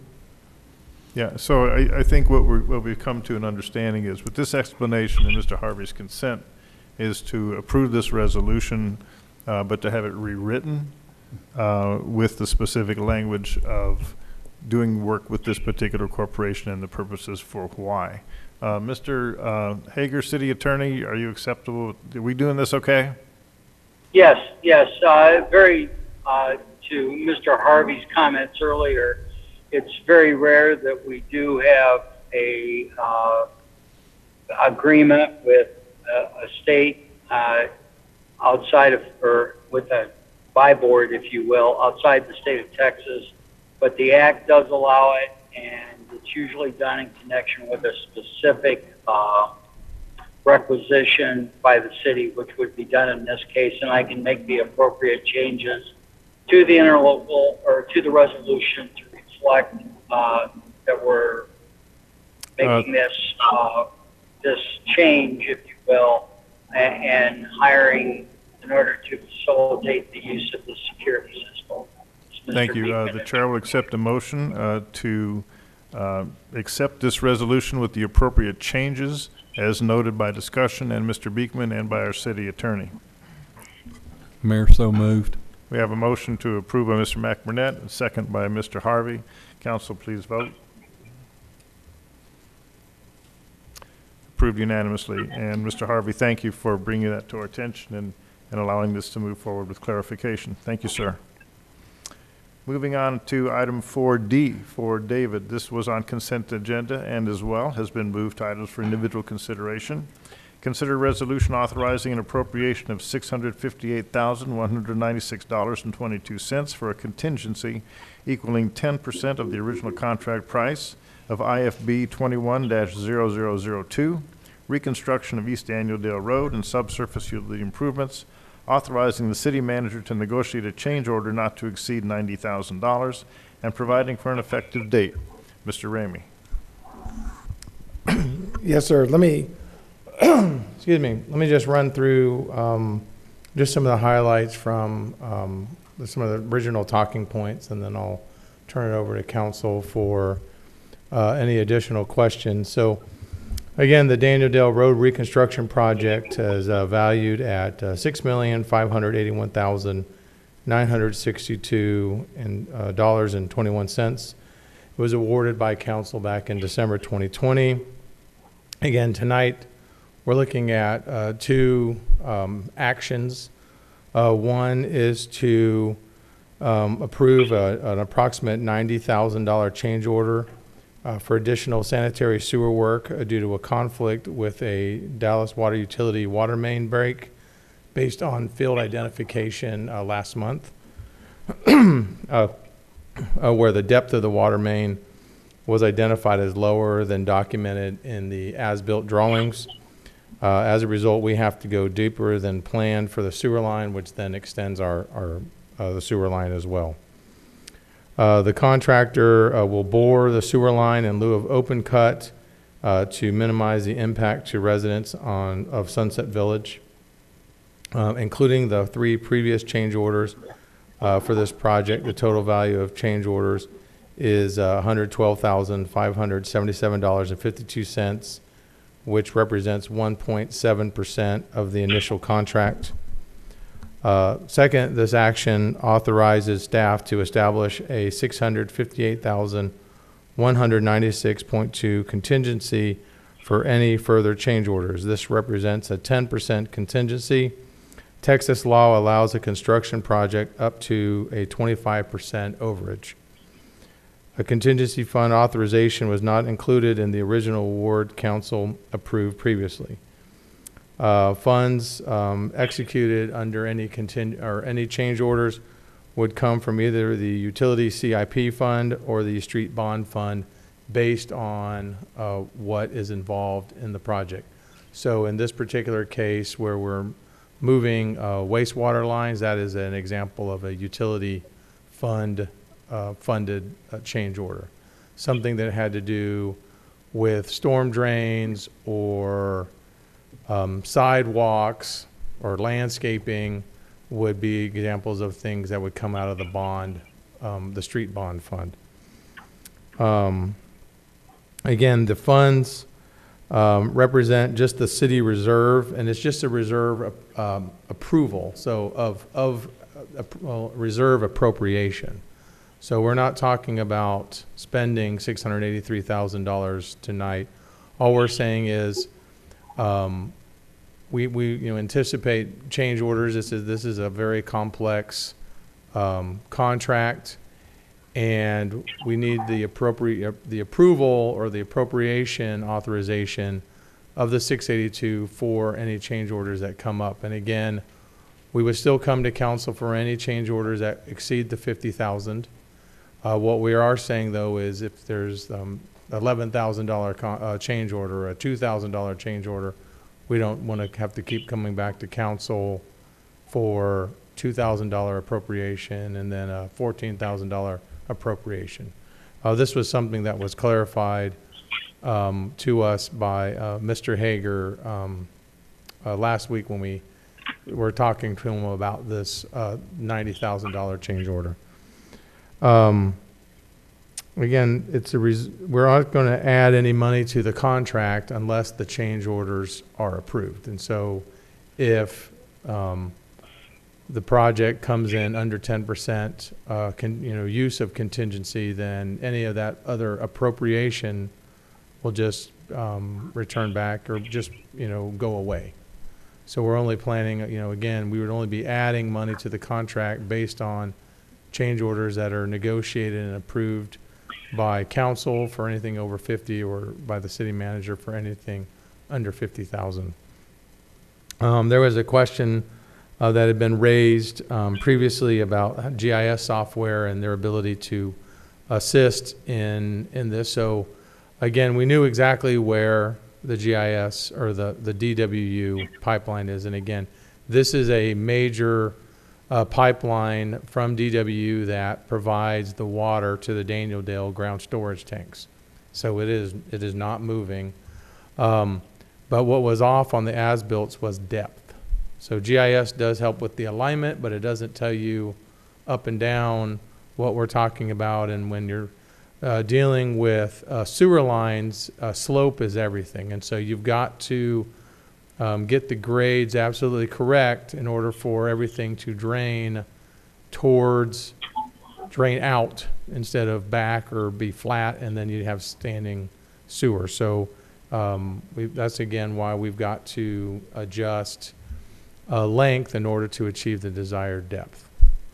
So again, that was sort of the highlights, and I'll turn it over to council if you have any more questions regarding either the change order tonight or the overall appropriation or making available the $683,000 in the event we have further change orders.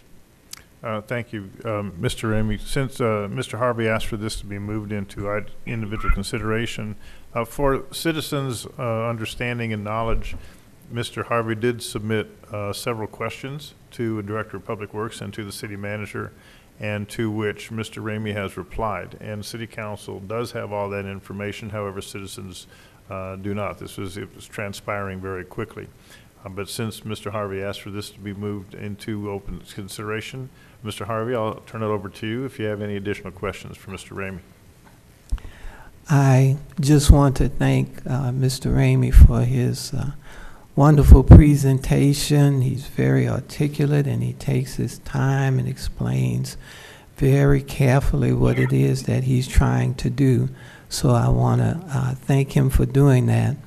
The only thing that I would like to add is I would like to ask Ms. Benavides, as we move in the future on our bond projects and we do these major construction agreements, if we can strive to have a contingency as part of the initial contract award, which staff agrees is usual in the industry. And so, but in this particular case, I am in support of what Mr. Rainey is trying to do. I just want to encourage staff to take the additional step to get us in line with best practices, because we're very concerned about adhering to best practices. Thank you.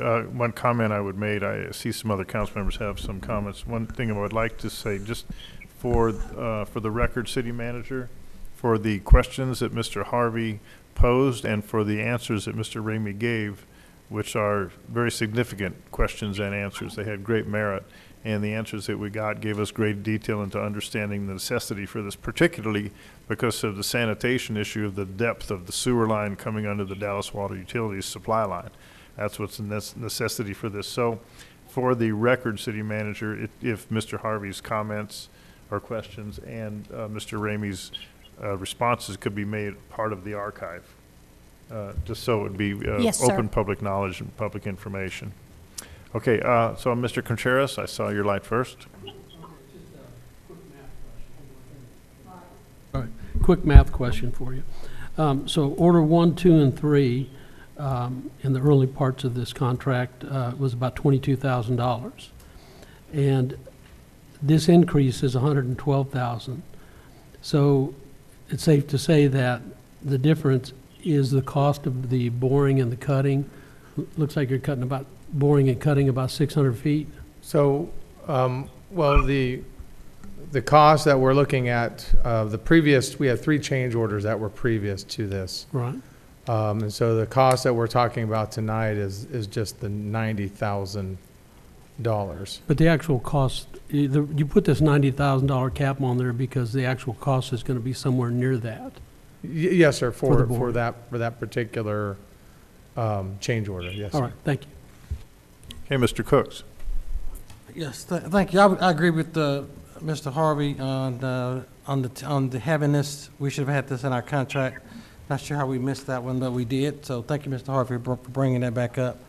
I would like to ask, how many change orders so far have we completed? Because we are aware that that's what brings projects up, is the number of change orders. So how many, is this our first, second, third? How many This change is our Fourth change Yeah, they were orders? cited in the package. So now this will bring the total project up to what amount with that fourth, with these change orders? Well, it was 6.6 million, and it brings us, with this change order, to 6.7 million. Or with all change orders. And I know this is the necessity of a change order, so we know that, something else could happen that is really needed. Yes, sir. So typically what you see with change orders is engineering changes or existing site conditions. And so what we're talking about here is an existing site condition. It's typical where you're having to deconflict multiple pipe underground based on as-builts that could be 40 years old. And so again, the things that we're talking about have to do with either, as we talked about and lined out in the Staff report, change orders. There's another change order for a utility deconfliction.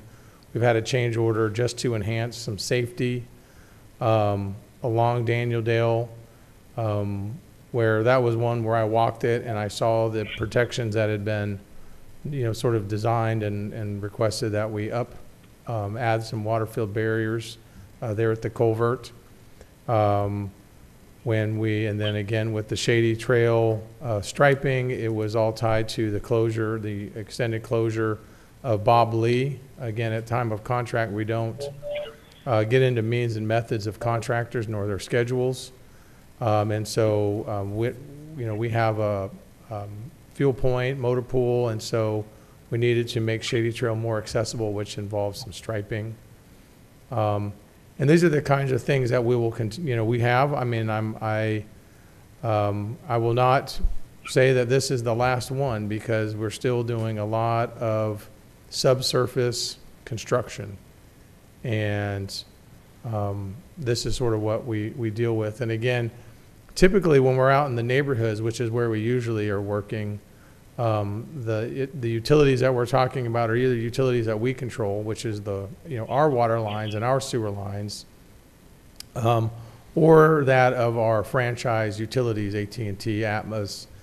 And in those cases, if we identify something where an Atmos line, for example, is too high or mainly too shallow, or in our way, then we can just direct them to move them, and it's at no cost. So when we're talking this kind of franchise, this is again a much more complex project than our typical CIP projects that we do basically in the neighborhoods. So if we complete this today, we'll be over budget by what, without any additional change order? $112,000. $112,000. On a $6.6 million contract. And of that 112, this 90 is the huge. So we're asking. I'm bringing this up also for not just necessarily for me, for citizens as well. But so we're asking, without having to micromanage this, are we saying now that we'd like to increase the city's manager ability to make the changes, these change order changes for a dollar amount without a council approval? No, sir. Yep. It's the approvals are still the same ones that we always have. Anything over 50,000. Going forward. Yes, sir. And even before, this is the first over 50,000. So anything under 50,000 just goes to the city manager. Anything over 50,000 will still come to the city council for their consideration and approval. Okay. All right. Thank you. Okay. I see Mr. Kuntz. Yes. I was just looking at just down in the explanation where it talks about the local government code. It talks about how the original contract price may not increase by more than 25%, and then a little bit further down it says for this project that we're doing, including this change order and the previous change orders, the original contract price is increased by $112,000 to a cumulative contract price increase of 1.71%. So is that a reasonable increase when it comes to change orders and these I would kinds say of that projects? 10% is a reasonable increase. Okay, so we're well below what would Yes, be sir. reasonable increases. Okay, thank you. Okay. The chair will. Yeah, Mayor, I'm going to make the motion to approve. Okay. The chair. The motion has, and because of the communication, I'm going to read this as it stands. The chair will accept a motion to approve a resolution authorizing an appropriation of $658,196.22 for a contingency equaling 10% of the original contract price of IFB 21-002, reconstruction of East Daniel Dale Road and subsurface utility improvements, authorizing city manager to negotiate a change order not to exceed $90,000 and providing for an effective date. Motion has been made. Is there a second? Second. We have a second by Mr. Kuntz. Council, please vote. Thank you. Council approves it unanimously. And Mr. Harvey, once again, my thanks for giving us some questions that needed some answers. Thank you, sir.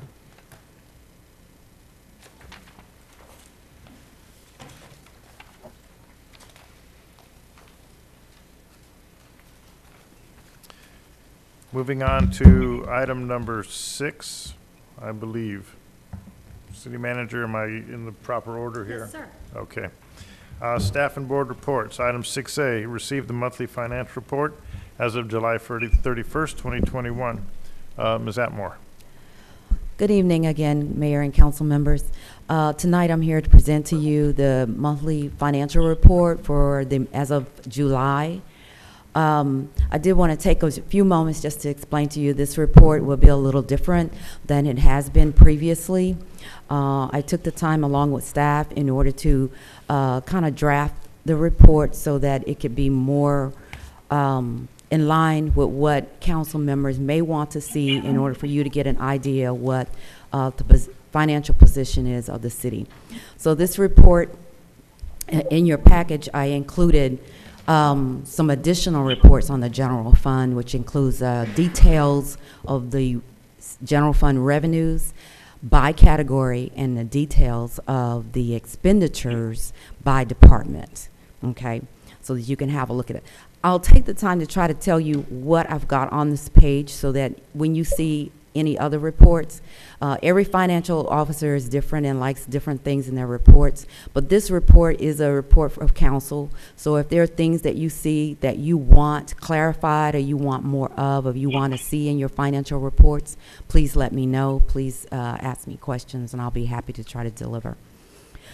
So what you see on the general fund, the target for the month of July is around 83%. So as you can see, the general fund, right now on the revenues, we have collected about 88% overall of the revenues for the budget for this time of the year, so that we've collected more than the target at this point.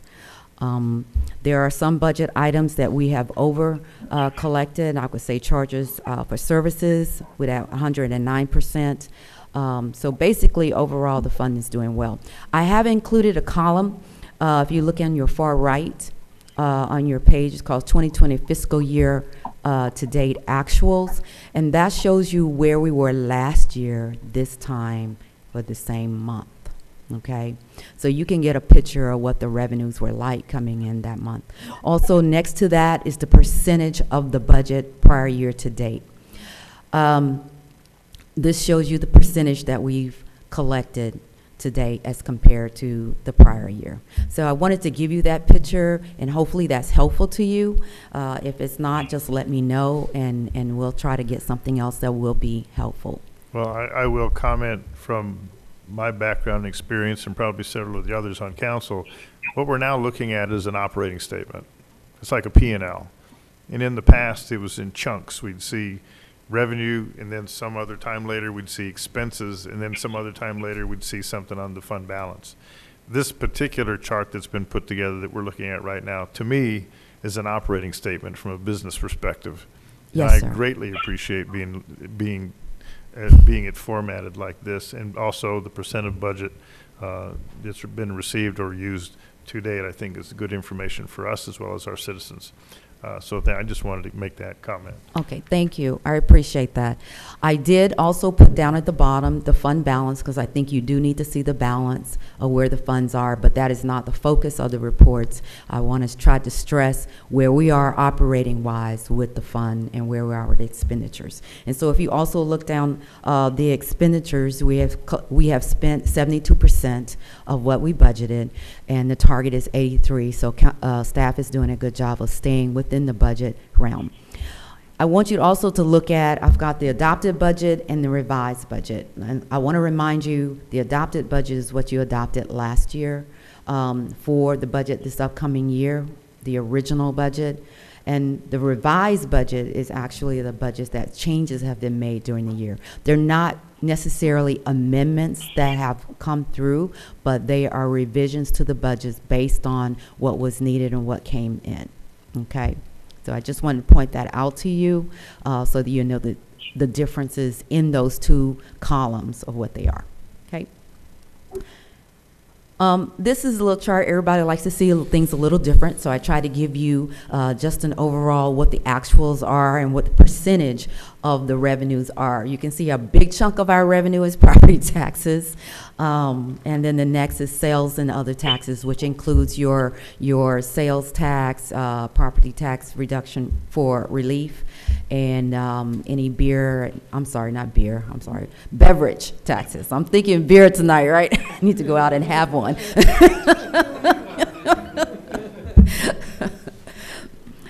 This next chart is gives you the actual percentage of budget as of July 31st. So you can see, basically get a picture chart of how we are as compared to actuals as compared to the budget. So you can see where we're landed on each of the revenue categories.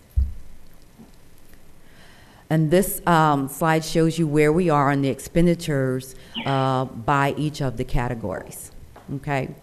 So salaries and benefits, you can see that's a big chunk of our expenditures. We got to pay staff, so that's where most of our money goes, so the taxpayers' money goes. Has that number changed at all? I mean, percentage-wise compared to last year? Or the previous year? On the prior year for, well, let's see, for salaries, if you look at prior year on the salaries and benefits, it was 78% at this time this year. So it's about the same. Okay. You know, we spend a lot on salaries and benefits. That's what gets the job done. And we should. I just wanted to see if how it was compared. Yes. All right, thank you. So the next picture just shows you the expenditures and comparing them to the actuals and the budget again. And you can tell I like bright colors because I don't want you to fall asleep just yet. Okay. Let us know when we can fall asleep. Never, not when I'm presenting. And this is the utility operating fund. Again, this is show you where this fund is this time of the year. We've collected 70% of the revenues for the utility fund. We haven't quite gotten through the summer, and so we are still coming out of COVID, so we still expect to be on target, and we'll keep an eye on this fund thus far. We have spent 79% of the expenditure budget for the utilities, but by and large, we're still on target for where we are in this fund. And again, I give you, also what I wanted to point out, I did at the end of the slide of the general fund and the utility fund, giving you where we are as far as the reserve requirement, our reserve requirement policy, and where we stand at this time, okay? This is a fund you probably don't see. This is this utility CIP fund. This is where we do a lot of our projects out of. This is where we transfer money from the utility operating fund to the CIP fund and do the projects. You can see on this fund, I've talked about this fund with our budget administrator today. Where we're projected to spend is probably not where we're going to be able to spend unless we transfer some more money to this fund to do some projects from the operating fund. But this, I wanted you to see what where this fund is and where we lie in it as of to date. But as we continue, then we will, as the revised budget is, then we will be spending ourselves until we're in a deficit. This is a summary of the Economic Development Fund, and you can see where he is. We've got a healthy fund balance. Everything seems to be on target in this fund, so this just gives you an overview of where we are. The hotel tax fund, again, there's a good, healthy fund balance in this fund. There seems to see some issues is carrying on really well. And this is the field house fund. You know, I show you this fund because I want to point out to you where we are as far as the balance on this fund, and that we really need to kind of focus in and see where we want to go by the time we end the year. Because if we end the year where we did last year in this fund, you know, I know what my auditors are going to say. I'll end up borrowing some more money from general fund in order to plug the hole in this fund, the deficit that's going on. And okay? we're taking money from general fund every year anyway to put in here, right? That is not planned. Okay. No, that is a necessity at this point, because when we come down to the audit, in your financial report, your annual financial report that you show to stakeholders, you shouldn't show these funds in a deficit position. So basically what we do, we take money from another fund, which is usually the general fund or utility fund, in order to borrow so that they can pay it back at some time when they have the money to. So, and we talked about that for years and years now, how they will borrow, but we never talked about what that accumulative total of borrowing is, that we know how much this fund owes back to the general fund. Do we have that? Any indication of that? Yes, I have a plug on the books, on the balance sheet, a plug of about 1.2 million at this point that we had to feed into this fund. So we'll have to address that, and I'll be addressing that this month, what we want to do with that. Do we want to just give the fund the 1.2 million? Do we want to do a long-term loan on that amount? But I think once we go past this year, because I have it booked as a due to on my balance sheet, and so a due to is usually a debt you owe for a year, no longer than a year. So if it goes past a year, I have to reclassify it as an advance, which is a long-term note on the books. So you have it in your books. Should I be able to see it somewhere here as well? No, because this is purely an operating statement. This is purely a profit and loss. When you see the city's balance sheet, that has a different look. I show you the assets and the liabilities, and then your net worth. So basically, no, you won't see it here. So that borrowing is not showing up here. It will show up in your financial report that's done annually. Now give me that amount one more time. 1 point what? 1.2 million. 1.2. All right, thank you. Mm-hmm. Mr. Contreras. Okay, a while back, I asked this question. I want to see if I got it right. There was some debt that was going to fall off here in 4 or 5 years that we were going to. Yes, okay. That is the debt that I talked about earlier in our briefing. We talked about the 2025 debt. Okay.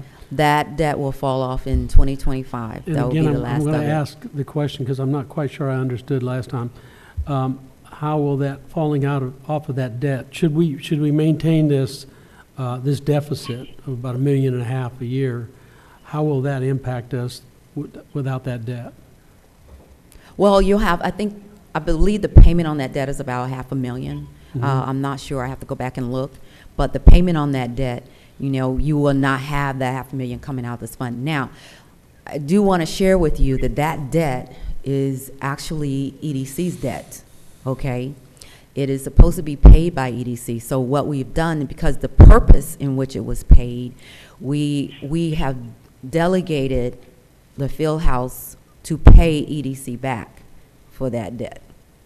But technically, the EDC fund is responsible for that debt. Okay, and so that's how we've done it. So this year, what we'll end up doing is that money for the debt will come out of the Economic Development Fund, and the field house will be repaying and sending a transfer to that. So it's more transparent when you look at the books and the debt and the bonds that we've issued for that. All right, thank you. On that point, I know that when CPAs do operating statements and balance sheets, sometimes there are annotations made to those balance sheets.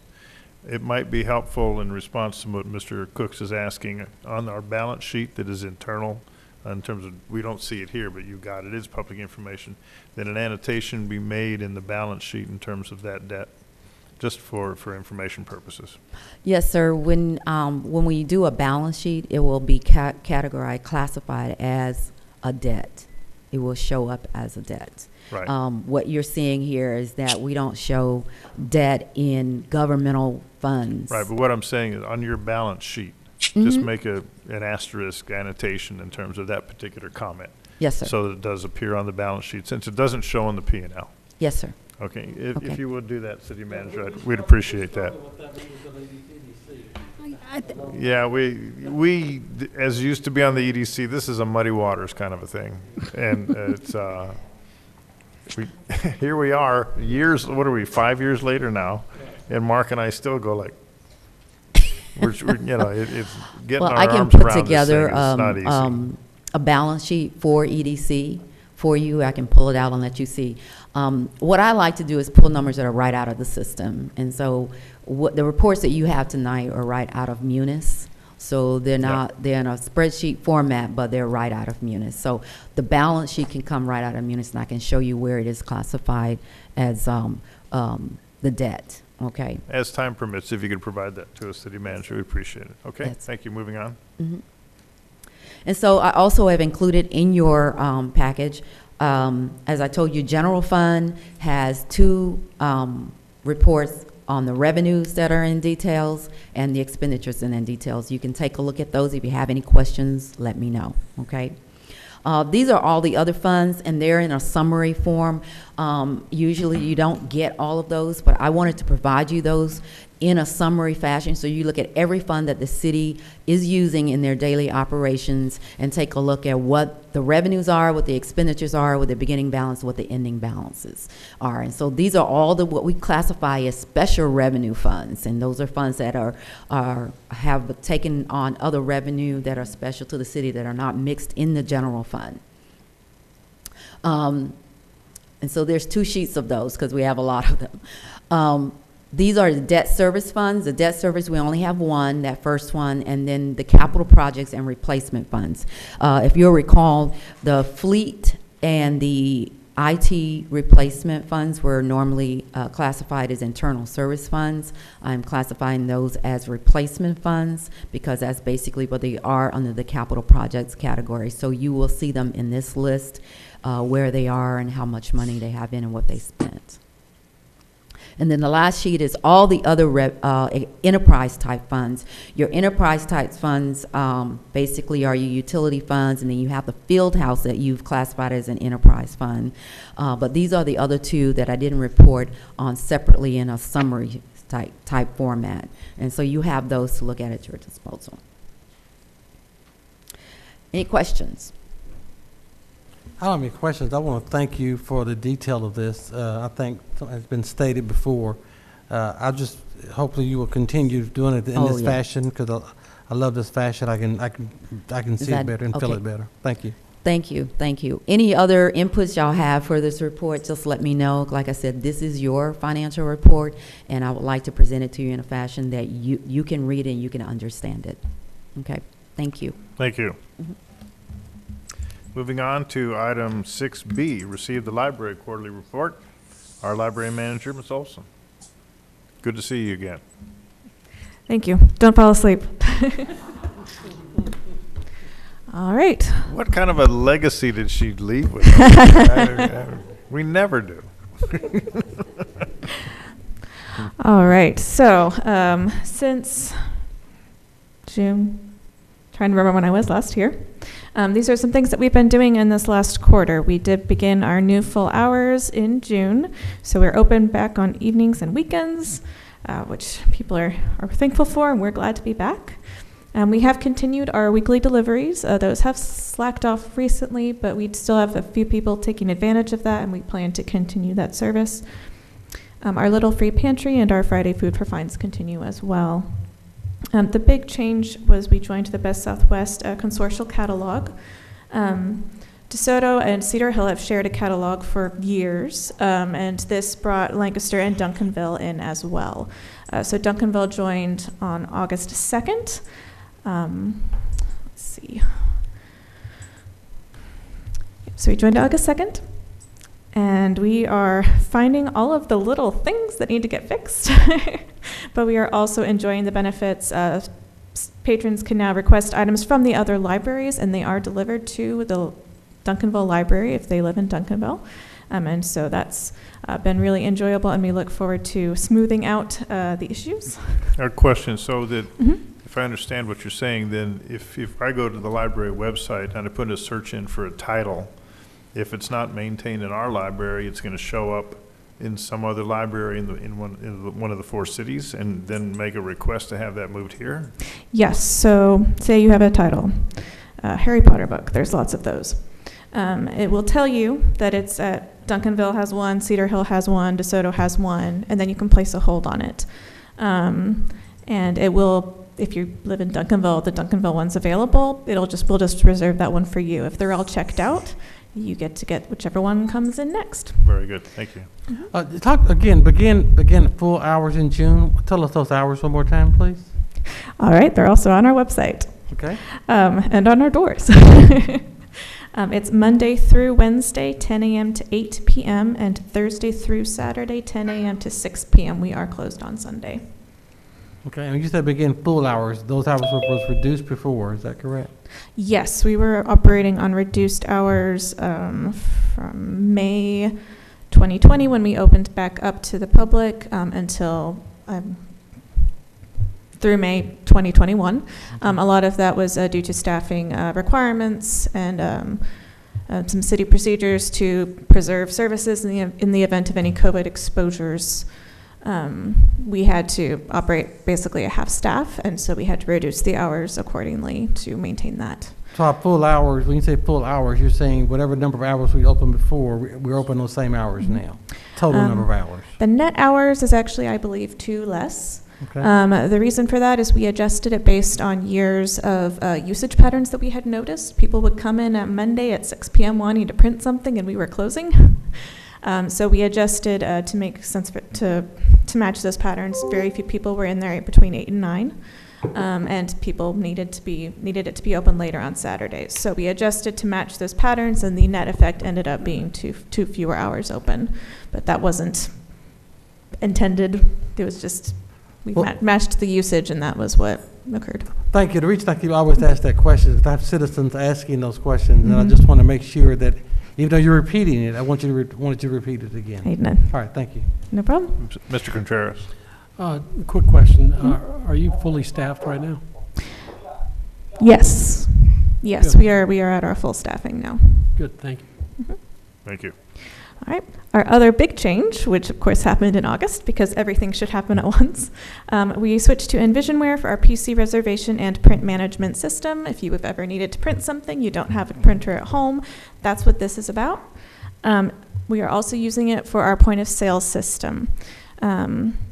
We already noticed some improvements in user experience, and we're very excited to be working with this new software. All right, staff updates. Julio is back, our library director. He is working from home right now for the most part. We're very excited for him to eventually return for more hours, though as you can see, apparently I still have to come to the meetings. But we are very excited to have him back, and he will be hopefully doing the next quarterly update. Let's put it that way. But he is doing very well. All right, so these were our summer activities and programs. As I talked about on our last update, we did have the summer reading kickoff, which was very successful. We had our summer reading club with virtual shows, take-home crafts, and videos for story time. We also have started up ESL classes staffed by volunteers and our tech tutor program. And we have had 2 blood drives. I believe the August one we had over 20 people participate, which was good. We had a grand prize drawing, as we do every year. There were 4 grand prizes this year, Kindle Fire tablets. 181 kids and teens completed the reading challenge. That's a raise of over 100 from our COVID summer, which is very exciting. And these are the photos of our grand prize winners. And we do have our fall programs coming up. They will be, story times will be in person at the library. Pending any catastrophic events. We will have a special story time with Council Member Jeremy Kuntz as well. We have a TikTok program, virtual program type thing for our teens. We will have a Hispanic Heritage Month story time, and we will have our writing contest, which is actually expanded this year for our Halloween programming, Ghouls, Ghosts, and Goblins, Oh My. We are going to have a coloring contest this year as well for the younger kids, and a writing contest for grades 5 through 8, as well as some virtual story times to take home crafts. We will also be continuing our Tech Tutors program, our ESL class, our Crafters Guild. You can come learn how to sew or crochet if you like. I believe that's Saturdays. And we are doing a partnership with Maryfield Elementary. This is not on our fall program as it is not open to the public the same way our programs normally are. We are partnering directly with Maryfield Elementary. Teachers are selecting students to invite to the program, and the idea is it'll be tutoring and reading for students that need that. So we're excited to see how that goes. Looking forward, we are going to be updating our long-range plan this year, so that will be coming forward, looking at ways to improve and expand services. We have some ideas already on the list. Whether or not we can financially do them is another question, but those are some things we know we would like to eventually do or need. We will be seeking community input through some form of survey, and as well as getting the library advisory board input as well. And so that process is still being figured out, but that's kind of the initial hint for it. And do you have any questions? Mr. Kuntz. Thank you for the presentation. I just think you've just done an outstanding job since you've been filling that role, so thank you very much. Could you also talk about the ARPA funds that the library may be able to make use of? Well, that'll be up to, I think, city management. And I'm not sure exactly how they're deciding that. There are some potential uses that the library could do, but we don't know how the powers that be will choose to allocate those. Mayor? Yeah, go ahead, City Manager. We're going to do, just on the ARPA fund, there are a number of opportunities, including some broadband and educational opportunities, and we'll be bringing this at a full workshop to council. We're going to present it, and then we want to talk about prioritizing where we want to focus, and so that'll be a conversation. Each department has been asked to put together a list of recommended activities, and then we want to talk to council to see what things you'd want to see from a community standpoint. Thank you. Mr. Contreras. Well, I too want to commend you for this fill-in job that you've done since May. Is that what you said? Somewhere around there? Yeah, early May. We appreciate you stepping in and giving us these comprehensive reports on the library progress. Thank you. Thank you. Okay, thank you, Ms. Olson. Appreciate it very much. Pardon me.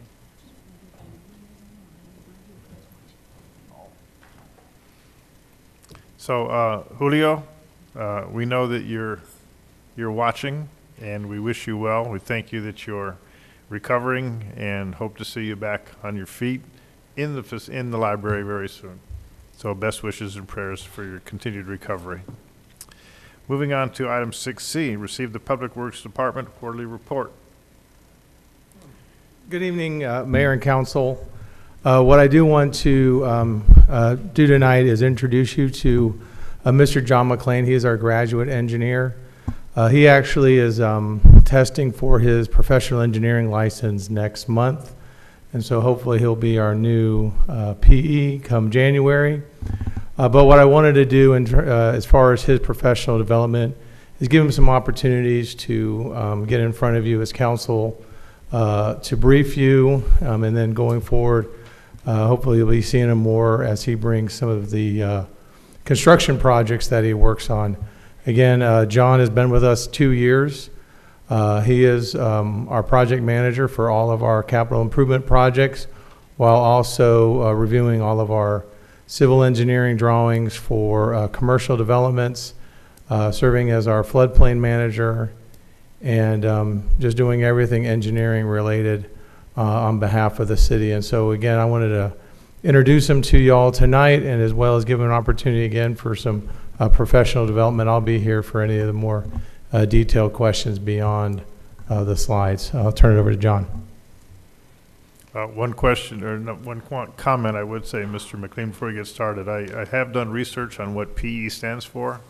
It is rigorous. Yes. It is intensely rigorous. One of the parameters that you have to serve as a subordinate to an engineer for 4 years, plus all the graduate requirements and the studying and the testing. So going for that, we as a city are going to be greatly benefited by your being able to put PE after your name. Looking forward to your promising future Thank you. And being able to accomplish that. It's huge. And if I really didn't realize how big it was until, well, you know, with my stuff with COG and things, I see so many people at COG have PE, and I'm wondering, what is that? Mm-hmm. And I did that research, and it is fantastic. It's just so much work, and for us to see you on the cusp of getting that PE, we are extremely proud of you. Thank you. Thank you. Yeah. So with that, don't ask us if we're going to fall asleep. We'll be fine. Well, I didn't realize how much it would take when I started out. I just found out as I went. So, good evening, Mayor and Council members. My name, of course, is John McLean, and I am the City Graduate Engineer. And I'll be presenting the Public Works third quarterly report. So this quarter, Alami, that was our previous intern, joined the engineering division as our intern about 2 months ago. He is currently studying civil engineering as a senior at UT Arlington and is in his last semester. For Daniel Dale Road reconstruction, despite a few challenges during construction, East Daniel Dale Road reconstruction is continuing to progress on schedule.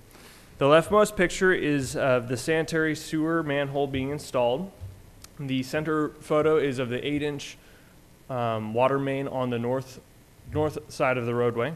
And the rightmost, or the last photo here, is of the two 60-inch drainage pipes being installed across Daniel Dale Road at Bob Lee Boulevard. This project is scheduled to be completed in fall of 2022. In the planning division, Highland Drive zoning was changed from local office retail to single-family district, accomplishing an initiative formed during the zoning ordinance update. Additionally, staff applied to NCTCOG, as mentioned earlier, for funding of a potential pedestrian trail connecting the field house and Waterview Park by passing under US 67. Based on a recommendation from the Neighborhood Vitality Commission, a rapid traffic beacon was installed at Cockrell Hill and Avenue of the Stars. This will increase safety for pedestrian crossing from Hollywood Park to access the amenities on the other side of on the west side of Cockrell Hill Road. I'm sorry. These photos show the before and after pictures of Texaco on Camp Wisdom Road. Our neighborhood services division did an excellent job in working with the owner to repave their parking lot. As you can see, it looks much better. After completing ADA improvements in West Park, our sidewalk crew began work in Marybrook Park. The red and yellow areas indicate the locations to be improved in the upcoming months. Since receiving the valve exerciser, the Utility Operations Division has seen a drastic increase in the number of valves exercised each month.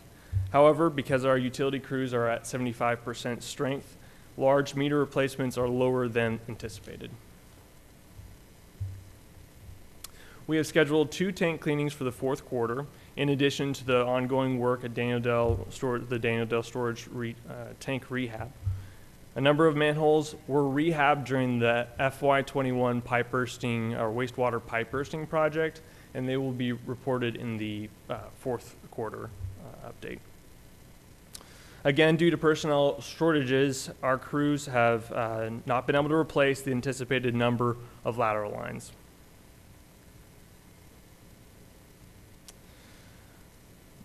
Again, similar story, you'll probably hear this a lot, shortages on personnel. Due to numerous maintenance projects across the city, as you guys may have seen, and vacancies, the drainage crew has inspected and cleaned fewer inlets than in previous quarters. For similar reasons, utility cut repairs are generally completed within 15 days instead of our goal of 10 days. All metrics in the traffic and signals division have been met. Traffic cabinets are scheduled for replacement in the fourth quarter. Our operational readiness for emergency response vehicles is less than the annual goal due to part shortages. However, a new frontline fire apparatus is scheduled to be delivered before the end of the year.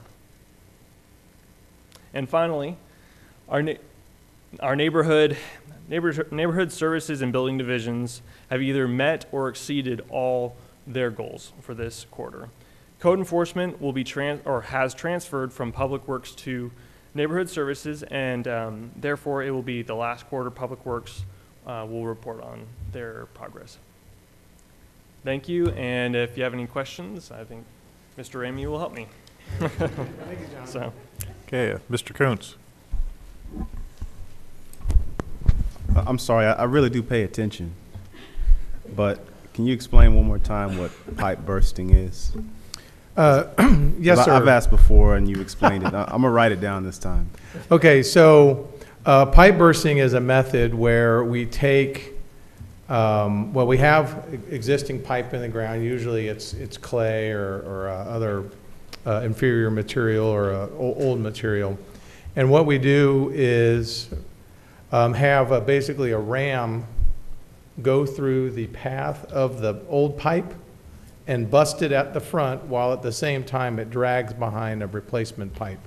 And so what it means, big picture, is in a pipe bursting project, all we have down the street is usually just little patches every 50 to 100 feet versus an open cut where we've got to go down the entire route. So that's a lot more pavement is damaged, and it's a lot slower. I appreciate it. I even drew a little picture this time. So There's some good YouTube videos, I'm sure, as well. Yes. Better yet, if you go back to that slide for just a second, and I'll let Mr. Kuntz finish the slide where you were showing the pictures of Daniel. Yes. If you will, Mr. Kuntz will probably get this better, and I probably would too. But Mr. Kuntz will really enjoy it. Just give him one of these yellow jackets and a hat, and put him down there, and he'll understand it better. All right, go ahead. Mr. Contreras. I don't think he was finished. I'm sorry. I'll stop it. Where is, oh, I'm sorry. Were you done, Mr. Kuntz? No, I wasn't. And then, so staffing, where are we as far as staffing, and is there a need, and where's the greatest need? Okay, so our greatest need is down at the service center. I am now, currently I am short 4 in utilities operations. And again, these are all at the crew leader and below level. And then in streets division, I am short, it's 4 of 20 in total in utilities. And then I'm short 6 of approximately 20 in street maintenance. Again, so these are all crew leader and below positions. So this is critical. As John mentioned, and you saw in the metrics, basically we don't really have a drainage. Our drainage crew and our asphalt pavement crew have had to merge. And what we end up having to do a lot is operate with just 3 crews. Again, 6 people is actually an entire full crew, 1.5 crews is out of what we're talking about being out of pocket. And then again, when you put people on leave or they put them up and they're sick, we get down to 2. And so again, that's what affects our ability to get to the utility cuts. And so as I'm sure you've seen pictures about, hey, the street was out, the city was out here, did some kind of repair. Why is it still gravel? And it's because, it's taking us 15 days to get out to those job sites instead of 10. And so we're just, bouncing around, trying to cover everything. So significant vacancies out of the service center. I do want to do a plug, if I could. We do have an active announcement right now for a new permit tech. One of our permit techs, Lynette Romero, was recently selected to be the planning tech over in the planning division. And so we're actively looking for a permit tech for the city. And then with the adoption of the budget, we'll be also looking for a new EIT engineer, hopefully to backfill John again when we move him up into the PE position that we have. for the city. So I just want to put those plugs in. But yes, sir, to answer your question, we are desperately hurting for service center. Now, I will also tell you that that has been a focus of all the public works for the Public Works Council at the COG. All public works are hurting right now. And the deep dive, I participated at the Public Works Council deep dive with the Texas Work Commission. And then again, at the APWA conference I was at on Thursday, they presented again. The bottom line is everybody who right now is interested in being in public works is in a position, but we all have vacancies. And so I specifically asked, well, where are the extra people that we need to fill our public works position? And the lady that was presenting said they're going to the warehouses. And as you know, we have warehouses just, right down the street from us. And so those warehouses, those same people that would be interested in public works careers are right now being attracted to warehouse careers. And I just have one last question on I think it was the Texaco where we. Oh, yes, sir. I just want to know, that one. So what exactly was the partnership or arrangement? Was that through economic development, or how exactly was that done? Well, no, it was, I'll be blunt, it was, hey, your parking lot is substandard and you need to fix it. And so this was more of a conversation of notices of violation and emphasis on behalf of the code services officers, code compliance officers out of Neighborhood Services Division, and getting that to compliance. Thank you. Thank you. I just want to thank, I know I was teasing initially, but I just want to thank you again, Mr. Ramey, for all the staff in the Public Works Department, all of the hard work they do daily. So thank you on behalf of the council, and more so the staff that's still doing that. All right, thank you, sir. Thank you very much, sir. Okay. Seeing no further comments, we're going to close staff and board reports. That's item 6. And we're going to go into executive session. We're going to, for citizens present, we're going to recess the city council. We're going to move into the briefing session chamber to conduct our executive session. And we will actually adjourn our city council meeting from the briefing room. But we will announce that and open the door when we actually adjourn. So we are going to recess city council, timestamp at 9:08. Stamp is 10:06. Mayor and council, as a result of the executive session, we don't have any issue to request any instruction or motions on agenda item 1. On agenda items 2, 3, and 4, I would ask the council to consider the following motion: to authorize the city attorney to file a civil action in the Dallas County District Court for the enforcement of zoning and code violations pursuant to Chapter 54 of the Texas Local Government Code for properties located at 507 Longworth, 518 Trail Ridge, and 338 West Vineyard, all located in the city of Duncanville, Dallas County, Texas. Chair will accept the motion to approve. So moved. Motion by Mr. Contreras, or second by Mr. Cooks. Council, please vote by roll call. City Secretary. Council member District 2, McBurnett, 4 against. 4.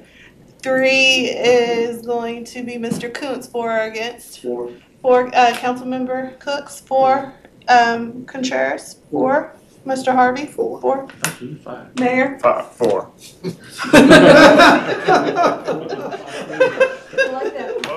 Motion carried. Okay, item number 5, Mr. Hey, what's your name? Yes, at this time, I believe the council wants to instruct, as a result of agenda item number 5, the city attorney and city manager to work together to review and examine the appointment processes, absenteeism, and inconsistencies and the boards and commissions appointments considered annually by City Council. And then bring back appropriate recommendations. That is correct. Thank you very much. No motion required on item number 5 coming out of executive session. With that, I do thank the City Council and staff for their participation. We are adjourning at 10:08.